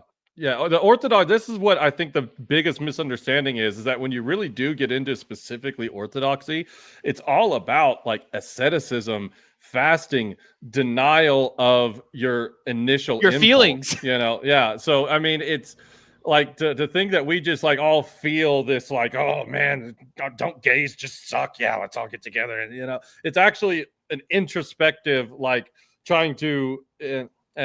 I'm not going to get into it, but it's a straw man. I mean, is that not the premise of kind of Christianity at its root? I always forget. Is it Augustine of Hippo or Alexander of Hippo? But he was kind of the guy that Michel Foucault has sourced as the one who kind of did the whole spirit body split in Christianity, in which your body with its temptations is kind of trying to constantly pollute you, and to keep your spirit clear, you must resist your bodily desires, which is I mean, some level can make sense. We're not to, if you're hungry, you're not to starve yourself, but it's the reason we fast is to deny the temptations of engaging in a massive steak, right? Where it's oh, dude, that looks so good, and I just want it, but we're trying to deny the earthly desires that are unnecessary. Yeah, but it's because you feel that the end result outweighs that initial feeling. You're overriding one feeling with your feeling that the result will be better. Yeah. I would say it's a factual thing that because again, it's not viewed as a sin to not fast. It's just a recommendation of the church. But it's like an exercise, you would go to the gym to exercise a muscle. If you're going to resist the temptations of actual sin, fasting is a way to condition the body to be stronger against the temptations of sin. So, yeah. Fair enough. Amazing Grace says, Silent Scream was created in the early 80s. The Medical Association won't allow a more recent version because women would be horrified. What is Silent Scream? Yeah, I don't know what that I don't know what that was either. I figured maybe because I live under a rock, somebody else would. Film? I don't know. Let me message my papa. Silent Scream is what I'm doing every time I want to say something and can't because I don't want to interrupt. It's an abortion film. It's Silent Scream. It's an old abortion film, apparently. Oh, okay. Gotcha. Defund the UN and NATO because they're useless. Let's take that money we will get from that and deport Ryan and Charlie back to Weetard land. Bye. All right, bye. BB says the definition of morality is objective regardless of personal morals. Blind empathy is why drug addicts and repeat felons are destroying blue cities. Blue cities is redundant. There aren't any red cities, so yeah, I would also argue actually that I feel that it is not empathy you know, like for instance, I lived in Portland for a bit, and what they did I'm was sorry. they I know, me too. I hate Portland. They decriminalized all drugs, and I don't think that that's a bad thing. But I think what you do need to do is you need to make rehab extremely affordable and really put your money into making programs to get people clean, to get them jobs, housing, training, etc. And Portland didn't do that at all. Like a lot of like nonprofit orgs just took all of the money that was supposed to go into those programs and just didn't distribute it. They ate it up. So that was not empathy. That was greed. It is greed that destroys blue cities and, you know, allows our streets to be populated with people with drug addictions, people who are homeless and have mental health issues. It's horrible. And a lot of European cities, not like that. We have the means. We're just greedy. Fair enough. Empathy is the number one way hustlers scam naive people. I really wanted to, I didn't want to, but I wanted to push back on the empathy argument you were making, because empathy can be like the death of something. Like you can actually have so much empathy and like if I approached a dog that was laying there in the street because it got hit by a car and I feel bad, I want to walk up to it and approach it. And then I get there and then it turns and like bites me and tears my arm apart. Like that empathy gets me in trouble. So I don't think everything can be derived from empathy. I don't think it should be your starting point. I think it should be an afterthought to a degree. To the Christy Cucks, if God's morality is objective, then why are you not following the 613 commandments? Oh, I didn't know I was Jewish. Just a quick response to what you were saying, Sarah. I don't think that empathy would be an afterthought. I think empathy would be something that you have to then, it's an initial thing you feel empathy, and then you can logic out like, well, okay, I feel bad for this dog, but I don't necessarily need to act on that. I can logic out whether it would be safe for me to go take care of this dog, right? Like, so it's not an afterthought. It's a precursor still. But your teammates' entire argument, at least the foundation of morality, was on the expansion of empathy. Like, as long as empathy is growing, then there must be good afoot. That's not always true. So where do you draw the line? I agree completely, because again, like I said, empathy can be used negatively, and we can use our logic like we do. We all feel emotions, but as you get older, you learn how to express those emotions logically. So like if I, see like a dog with a frothing, froth around its mouth, but it looks like it's hurt, I would be like, oh no, baby dog, oh no. But I would also go, you know what? I should not approach stray dogs. I should probably call like animal control and be like, hey, I think there's a dog that's hurt here. It's like okay. I'm using my logic and my empathy. And if I saw a dog that was foaming at the mouth in like, in an area where there's other people, that dog's getting a slug put right through it because it's now a danger to everybody around it. I mean, that's also fair, but I don't carry a gun. I want to say one quick point just to make some common ground. Like, I don't necessarily disagree with this process that you guys are talking about, but I think that what you're describing is how an individual, kind of ought to navigate through the world utilizing certain principles, right? But this is useless when applied when you zoom out and apply that to society and to a large group of people. These are all super effective for walking down the sidewalk, but runs into a host of metaphysical and epistemological issues when it comes to governing a society or telling a group of people how to be. Well, I mean, I would push back on that because, again, I do think that, this is not how we have expanded. You just can't account for when someone disagrees with you. You just say, well, I'll just negotiate all of us to one conclusion. Well, and I don't that's think a naive that, view of the women getting rights was an appeal to the objective Orthodox Christian dogma. I don't think that, children... Like us making it so children need to be in schools, cannot be put to work when they're 5, should not be beaten by their parents, should not be sexually assaulted. I don't think that we like it wasn't the Orthodox Christian dogma that determined that. It was people of many faiths, some atheists, some not, coming together and going, wow, actually, you know what? We should have empathy for children and understand that these are little beings who should be protected and not harmed. You know what I mean? I guess so, but just because they weren't citing Christianity but they're appealing to something that is good. In our worldview, there's an ontological grounding of good that we can use to accurately determine good and evil in more complex situations. Again, your side cannot account for what you should do when someone disagrees with you, and then they get the majority.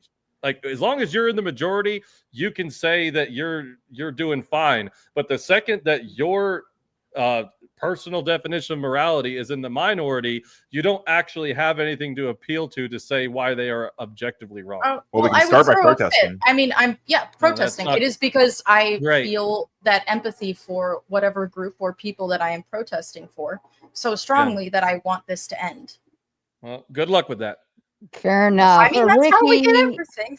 Ricky sending the Big 10 just to send sweet love and hearts. BB says, back on the prompt, people, morality is a definition and is objective, regardless of thoughts, feelings, and emotions.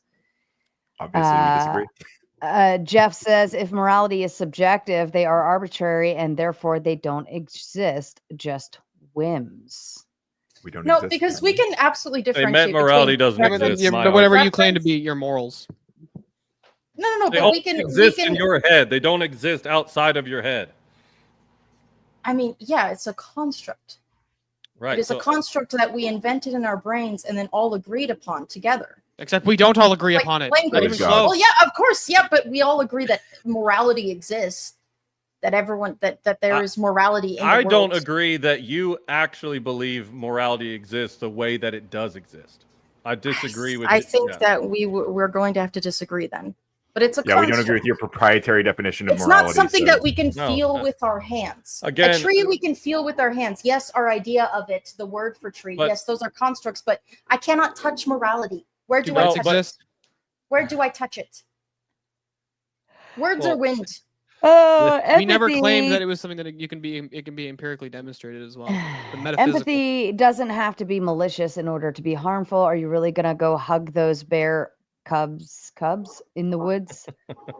No, I mean, maybe. I was thinking about it. That's my logic. I'm not to gonna lie, I not would do hug that the if bear. somebody dared me to. Probably. I was thinking about it. A couple beers would make me do it. Bob says morality is subjective. I say it's moral to punch Bob in the face. Bob says it's immoral. If Bob was being intellectually honest, then my morality is just as moral / correct as Bob's. No, it would be acknowledging that nullity absent nothing would be have a different moral code, but that doesn't mean it's one that I appreciate or enjoy. It doesn't And matter if you unfortunately, appreciate or enjoy it. because our society has negotiated that randomly assaulting people is wrong. This person would suffer consequences. Again, I know that that's Until it doesn't. that these are ises, but I also think that these are odds.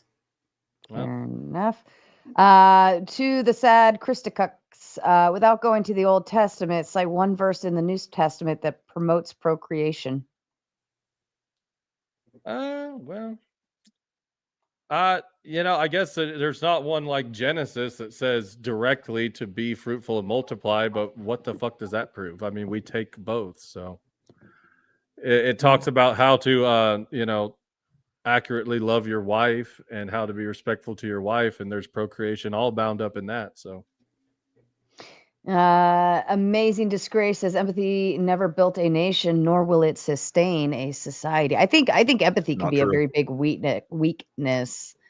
I even have a concept of like the weakest links are actually holding a society back, and if you empathize and do everything to keep them just right where they are, just enough, and they can't help themselves, you're actually dragging Well, society backwards. I would disagree because we live to old age now.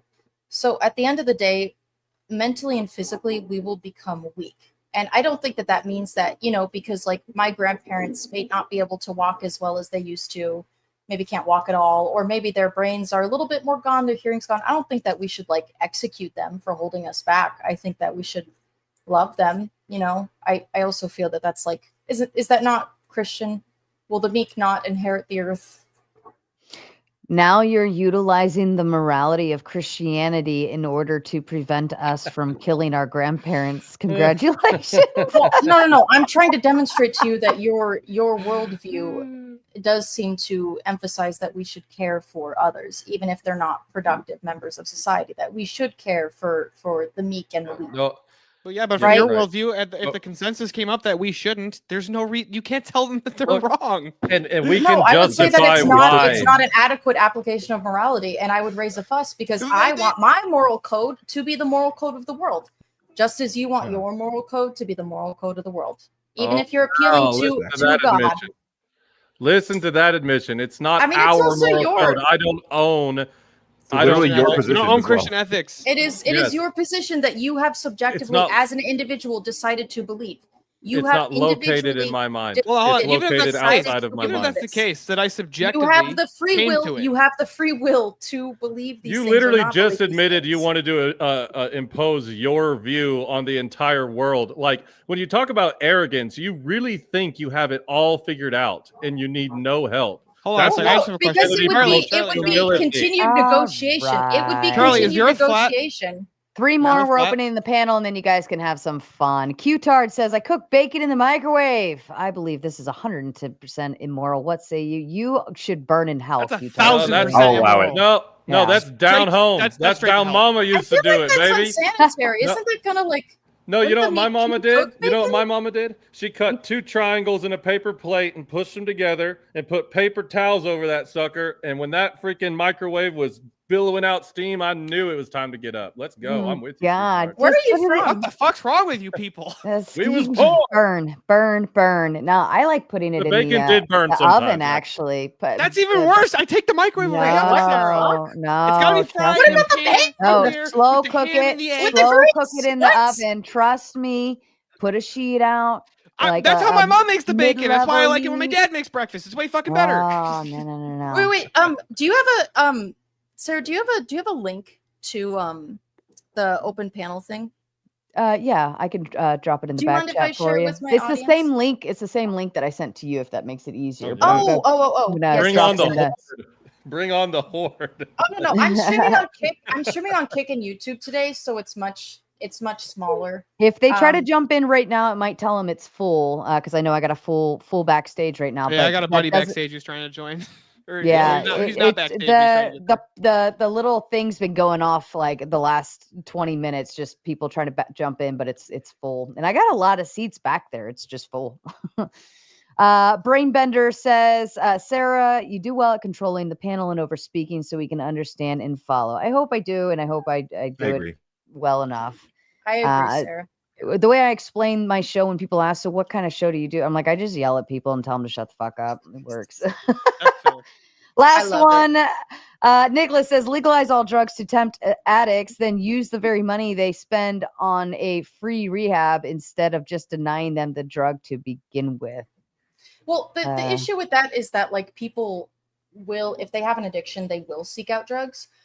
It is also like when someone's body becomes dependent upon a specific drug or poison, if it is stopped suddenly, they can die, which is not what we want, of course. I do think that people, and I feel this very, I come from my mom's side has a lot of people who have struggled with addiction. And I do think that extending empathy and love to those people is really important. You know, no one is a lost cause. There are substances that are highly addictive that people can just get trapped in. And it can often start with like, maybe you break your leg and then, you know, the doctor puts you on an opioid and then you get hooked and then that's suddenly cut off. And then you're, I don't know, seeking heroin because your body needs it. Like it's, I don't know. That's how I feel about it.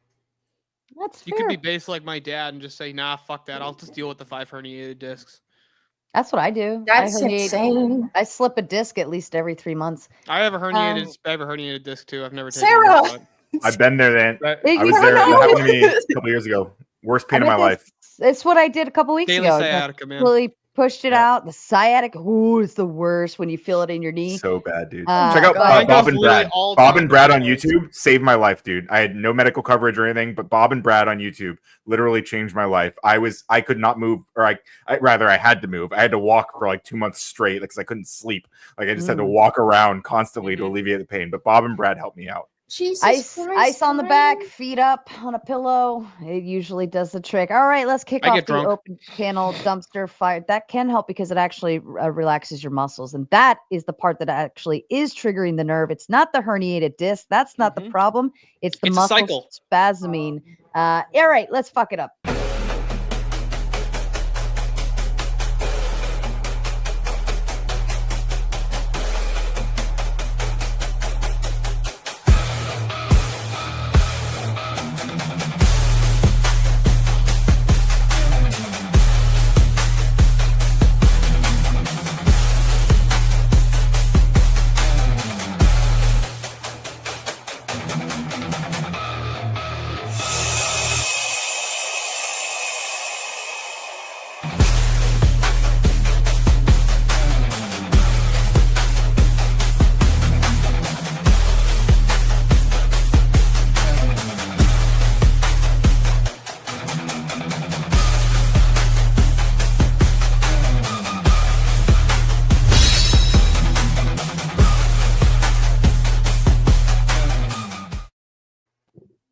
All right, ladies and gentlemen, you are all very familiar with this panel, how we operate. Actually, everyone has been here once before.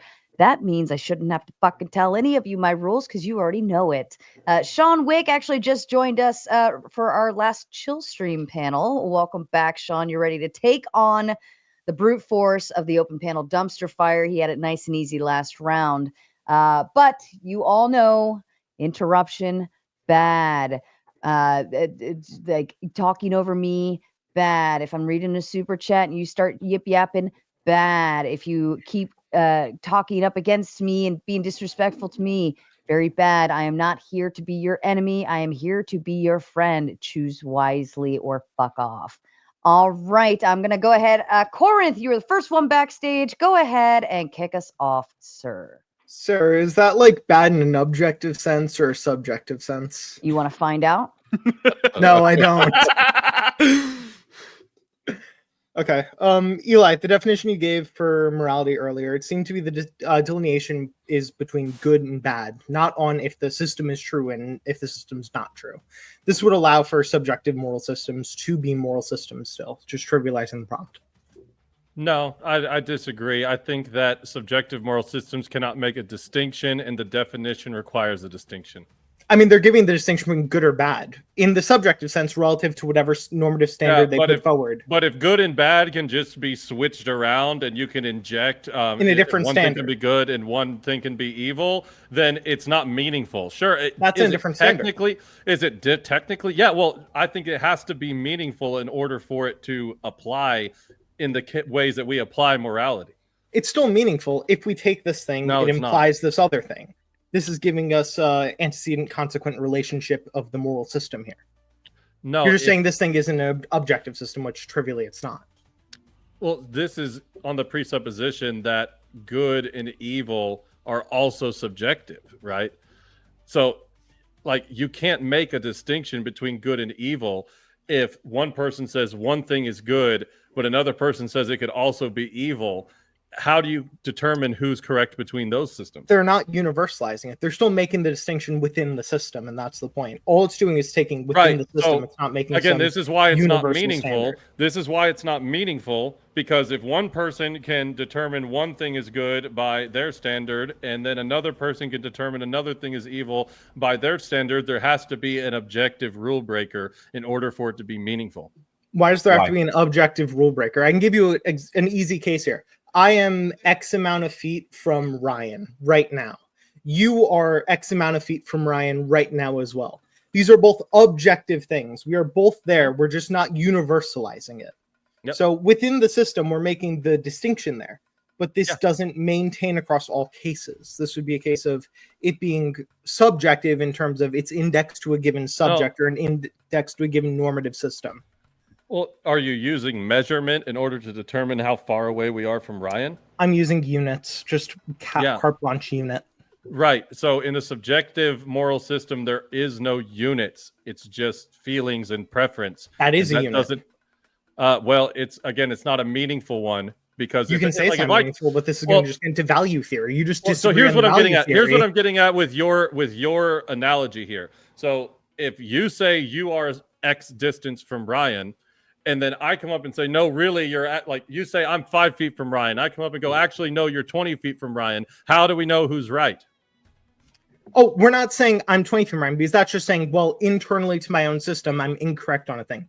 You're giving an external critique. You're saying, no, I'm not 20 feet from Ryan. I'm 50 feet from Ryan because Ryan likes the gays a little too much. I'm going to stay away from that guy. Corinth likes him a little bit more. Corinth will get closer. We're fine with that. We're objectively saying the same thing. We're saying in our given system, given the subject we're talking about, given the normative system we're talking about, we come up with this conclusion. You're simultaneously trying to critique, well, that system doesn't apply in all cases, and someone else can have a different system that allows it, just like you can be a different person who's a different distance away from Ryan, but we're still able to say, well, in this system, we're able to delineate, am I this distance from Ryan? We're able to determine this thing. Okay, again, I guess, forgive me if I'm not understanding what you're bringing up here, but like in the same analogy, there are different units of measurement, sure. But again, I'm arguing for there has to be a unit of measurement in order to make a distinction between what distance we are from Brian, whether you're using feet or, yards or whatever. The meaningfulness is once we have a unit of measurement, then we can do things like build a house or, apply it to all the various ways that we use measurement. But if you say, well, you know what, everybody can have their own unit of measurement, you're never going to build anything. You're never going to have. They are. Building They're giving codes you or the unit of anything like that. measurement. They're giving you emotivism. You're giving is me something theirs. Ryan's approximate. You're giving me Yeah, theirs. that's and the unit of measurement. You're saying, Okay. oh, they're giving a different one than the one I'm using. Okay, so if I come up with a new unit of measurement tomorrow that only I truly know the distance between this and this, how am I ever going to build a house with that unit of measurement? We're not saying that we're building a house, but this Building a definition house you is gave creating a moral system for You're giving society. an epistemic critique to this thing. You probably have Do to I teach have people, access right? to the knowledge of the unit of measurement putting forward? That's Yes, I not am giving him an as saying epistemic that critique. you're not using a unit of measurement, which is what I am you were giving trying to epistemic imply from critique. that. I'm saying that they And that's have no distinct from epistemology. given a moral system. You're giving, okay, that is a moral system, then I just don't know that moral system, which is Again, a it's a- completely different claim than what you're trying to make. It is a moral system insofar as you can call it one, but it has no meaningful application. And it met the criteria of the definition you put forward No. at the beginning of the debate, No, because insofar as it's able to distinguish between good or bad. It is not able to distinguish between good and bad in two objecting personal moral systems. That's what I'm talking about. Oh, that's not what they're putting forward. We're not saying can each subjective thing come to an objective conclusion. That's not what was Right. put forward by your definition. It was, does the system have an ability to determine good or bad? And I can ask Ryan how he feels about any given moral claim. Ryan, how do you feel about murder, good or bad? Generally bad. How do you feel about hugging Umbreon, good or bad? I think it's good, necessary. Yeah, see, he's able to give the distinction. You might think, oh, I don't agree with that conclusion, but that doesn't mean Ryan isn't using a moral system. You just don't think that moral system is true. No, which is a here's the fundamentally thing. different claim. He's not giving a distinction. Here's the thing. Whenever you're using a Was saying subjective moral good and system- bad not a distinction between good and bad? No, just saying it doesn't making a distinction. So It is whenever definitionally he making a says distinction. no, whenever he is saying that, you act in a subjective moral system, you don't actually need a distinction because you're feeling he instantly That knows is the that. distinction. There's no comparison. There's no That is the distinction. It's not a distinction, it's an assertion. The internal mental state you get from these actions is a distinction between these two actions. It's an assertion. Or do you think not that a those two distinction. mental states are identical? Do you think Ryan What two feels mental identically about hugging his dog as he feels about murder? Depends on who I'm Feels murdering. like- well, yeah, well, I don't know what you mean by You're that. murdering Feels me. identically. No, I wouldn't. No, I wouldn't kill Corinth. I like Corinth. 46 Yeah, dogs just want to I'm be talking hugged in that about moment. so well. Whenever I'm talking about distinction, I will admit I am implying that there is what we call a philosophically real distinction. And if you look up what it means to have a philosophically real distinction, it's between two ontologically real things. So if by the nature of you not believing that good and evil actually has an ontological property, then you're not making a real distinction. Does evil have ontology? Hey, I was just going to ask the same thing. Yeah, again, well, not in our worldview, but in evil action. Though. Okay, so evil doesn't have ontology, yet you need not the way that distinction. good does. Now, let me be clear. So, in ontological, between, let's say, an evil action and a good action. Now, a good action is good because good has ontology, but an evil action, again, evil is the privation of good, at least in my system. So it doesn't have ontology because evil doesn't have ontology. Well, but an evil action there's not that distinction. So I can just change it to an evil action, and it's. But that's not the distinction you just asked for. You asked for a philosophically real distinction on a thing you don't think has a philosophically real distinction of. Well, okay, but that's again. So again, it's different last levels. Point of from Corinth, and then he has to get booted back to the backstage. Last point. Cats are better than dogs. Sarah, you're wrong. Take that shit back. I changed my position on murdering Corinth. Dogs rule, cats rule. All right, Corinth, hang backstage for a little bit, and we'll see you in a bit. Okay. All right. Who? Effigy. I know you got something to tag in on this one. Oh, I was going to give other people a chance because I was just going to roll through my graded hits, man. All right. Yeah. I am a bit curious about right now, Brian and Charlie, and would you guys kind of base your morals off of the Humanist Manifesto? There we go. Oh, I'm in. You can. I have read. Steven, shut up. And it seemed actually, I feel like the Humanist Manifesto was pretty short. I very recently read it, and I was like, yeah, I mostly agree with most of this. It seems right. I haven't read it, so I can't say for sure. But I don't follow it because so you can have a target to throw something at. Like we don't have to bring up the Humanist Manifesto to actually have this argument. Well, no. I mean, my point being here is that there's some good points in the Humanist Manifesto that they both. Well, Ryan hasn't read it, but Charlie agrees with, right? And part of that is completely. It's not a. And you guys actually did it in your little debate between each other, saying, "Hey, we both have an idea, and we don't necessarily agree. So let's have a discussion, and let's come to a conclusion with that discussion, right?" And in that particular case, that was subjective, and you guys were taking your two subjective ideas and trying to come up with something that comes together. Correct? Yep. Sure. And is your ultimate goal for the best of humanity? Sure, but I don't claim more or less. But I mean, what is going to be best for humanity. Yeah. That phrase is doing a lot of work there. I would say. Yeah. Yeah, it's a lot of work. We do it every day, right? I mean, we've got secularists, we've got Christians. We're all trying to work to find our common ground. Yeah. But it's not still all subjective. of us are working to find common ground, but yeah.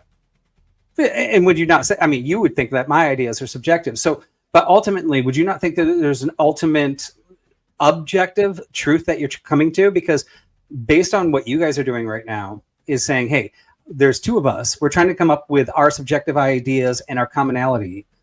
Our ultimate goal is to get to the objective truth. But eventually, I mean, right now, objective truth is just reality. I like would you guys keep talking about like it's something we can like pull out of the air and touch, like this objective morality, this objective truth. Like that's just reality. Anything you try to call objective, that's just reality. So that's what we ground things in when we say objective. You guys try to make it like link back to a God, but when we say we can ground morality and objectivity, it's because morality comes from us. Morality starts with our moral intuitions and emotions that we have evolved. And then let's we do come a through thought moral experiment reasoning, on and that, then right? we And slap remove moral ideology and on top of it. remove religion from it, right? So we get a quick glimpse of the future, 100 years in the future, and we find out, both Ryan and Charlie find out, in 100 years, if we don't kill these 2 billion people, all of humanity will stop. It'll be dead, right? So now we actually have an objective truth. We know that we looked in the future that if we don't, and half of those people are good, half of those people are bad. There's no criteria on those 2 billion people that have to be killed. Would it be moral or immoral to kill those people? Could I ask for a more realistic hypothetical? Right. Like, no, this is a great hypothetical. It's not just hypothetical. your moral like, background. It's not really going to be like a like you can't change the future. Like this My is answer like would be I'd have to think about it. supposing I don't know. that we have like I don't know the ability to look into time, and also the idea that these specific 2 million people ought to die. It just feels like a bit too out there. Do you have any? No, I mean, you guys basically said similar- your moral views are based on two things: feelings and logic. Yep. Now, when you actually start thinking about logic, you've got to look at like hypotheticals. Like logically, hypothetically, if this were to happen, then how would it make me feel, right? So in a hypothetical, we can go to the future and say, if you were given this information, Charlie, if you were given this information, you knew it 100%, because, and we can use science, we don't have to use religion. Somehow you ended up with that scientific device that threw you 100 years in the future, and you found out that 2 billion people have to be killed today. Would it be moral or would it be immoral for you to kill those people? I can tell you, both our moral views of Christians and you would say today killing people is wrong. But if all of humanity is going to cease to exist, and this is testing your morals. This is not a crazy hypothetical. It is testing your morals. So, well, you're asking say me if to I kill a like bunch of maybe people, had to and like how would I flood do the this? earth to kill those people. It doesn't matter. Maybe all the world governments get together and assassinate good people and bad people just to make sure that in 100 years, all just humanity flood the earth and kill all the bad people, Right? kill bad people to build boats. Yeah. Nullity says, "Don't be like Bob. He thinks morality is subjective, but if he was intellectually honest and see others' morality is correct as his own, everyone, whether PDFs, I don't know, is just as Essay moral." unaliving. Yeah. Oh, thank you. I was like, I was trying to figure out what the fuck that meant. To engage Fair with enough. it though. Oh yeah. Go ahead and engage with it, and then I have an announcement too. Yeah, I mean, like we can. There's a some level we can say that everyone's morality is like it's almost like tautologically true. Like everyone's morality is their morality, right? And so therefore it exists on the same kind of plane as what we're identifying here. But that doesn't mean that like in practicality we have to accept everyone's morality in every situation. Like part of the negotiation would be like, hey, we're not going to allow people to do these certain things, even if their morality permits it. So like, then why should we accept yours? Well, you don't have to, but we're not going to accept yours either. No, this is the greatest example. Greatest example of hypocrisy, and I just pointed out. No one seems to have noticed. Like I just turned this right around on you guys. You guys want to give us these weird hypotheticals that lead to genocide. I just showed you a genocide in the past that probably all of you would agree is a moral act, right? The flood, like in your stories. Like, was that a moral act? It was a genocide. Well, first off, FG, I actually taking religion out of this. I am going 100% in their worldview. And sorry, Sarah. That's okay. I'm going to go ahead and announce we are moving over to the Gauntlet. I'm going to drop the link one more time in the chat. Start moving over now. Otherwise, you're just going to have to catch the raid wave over. Go on over. I am disconnecting the tomato chat. Now move to the Gauntlet. It's at the Gauntlet debate. Go now or go home. Okay.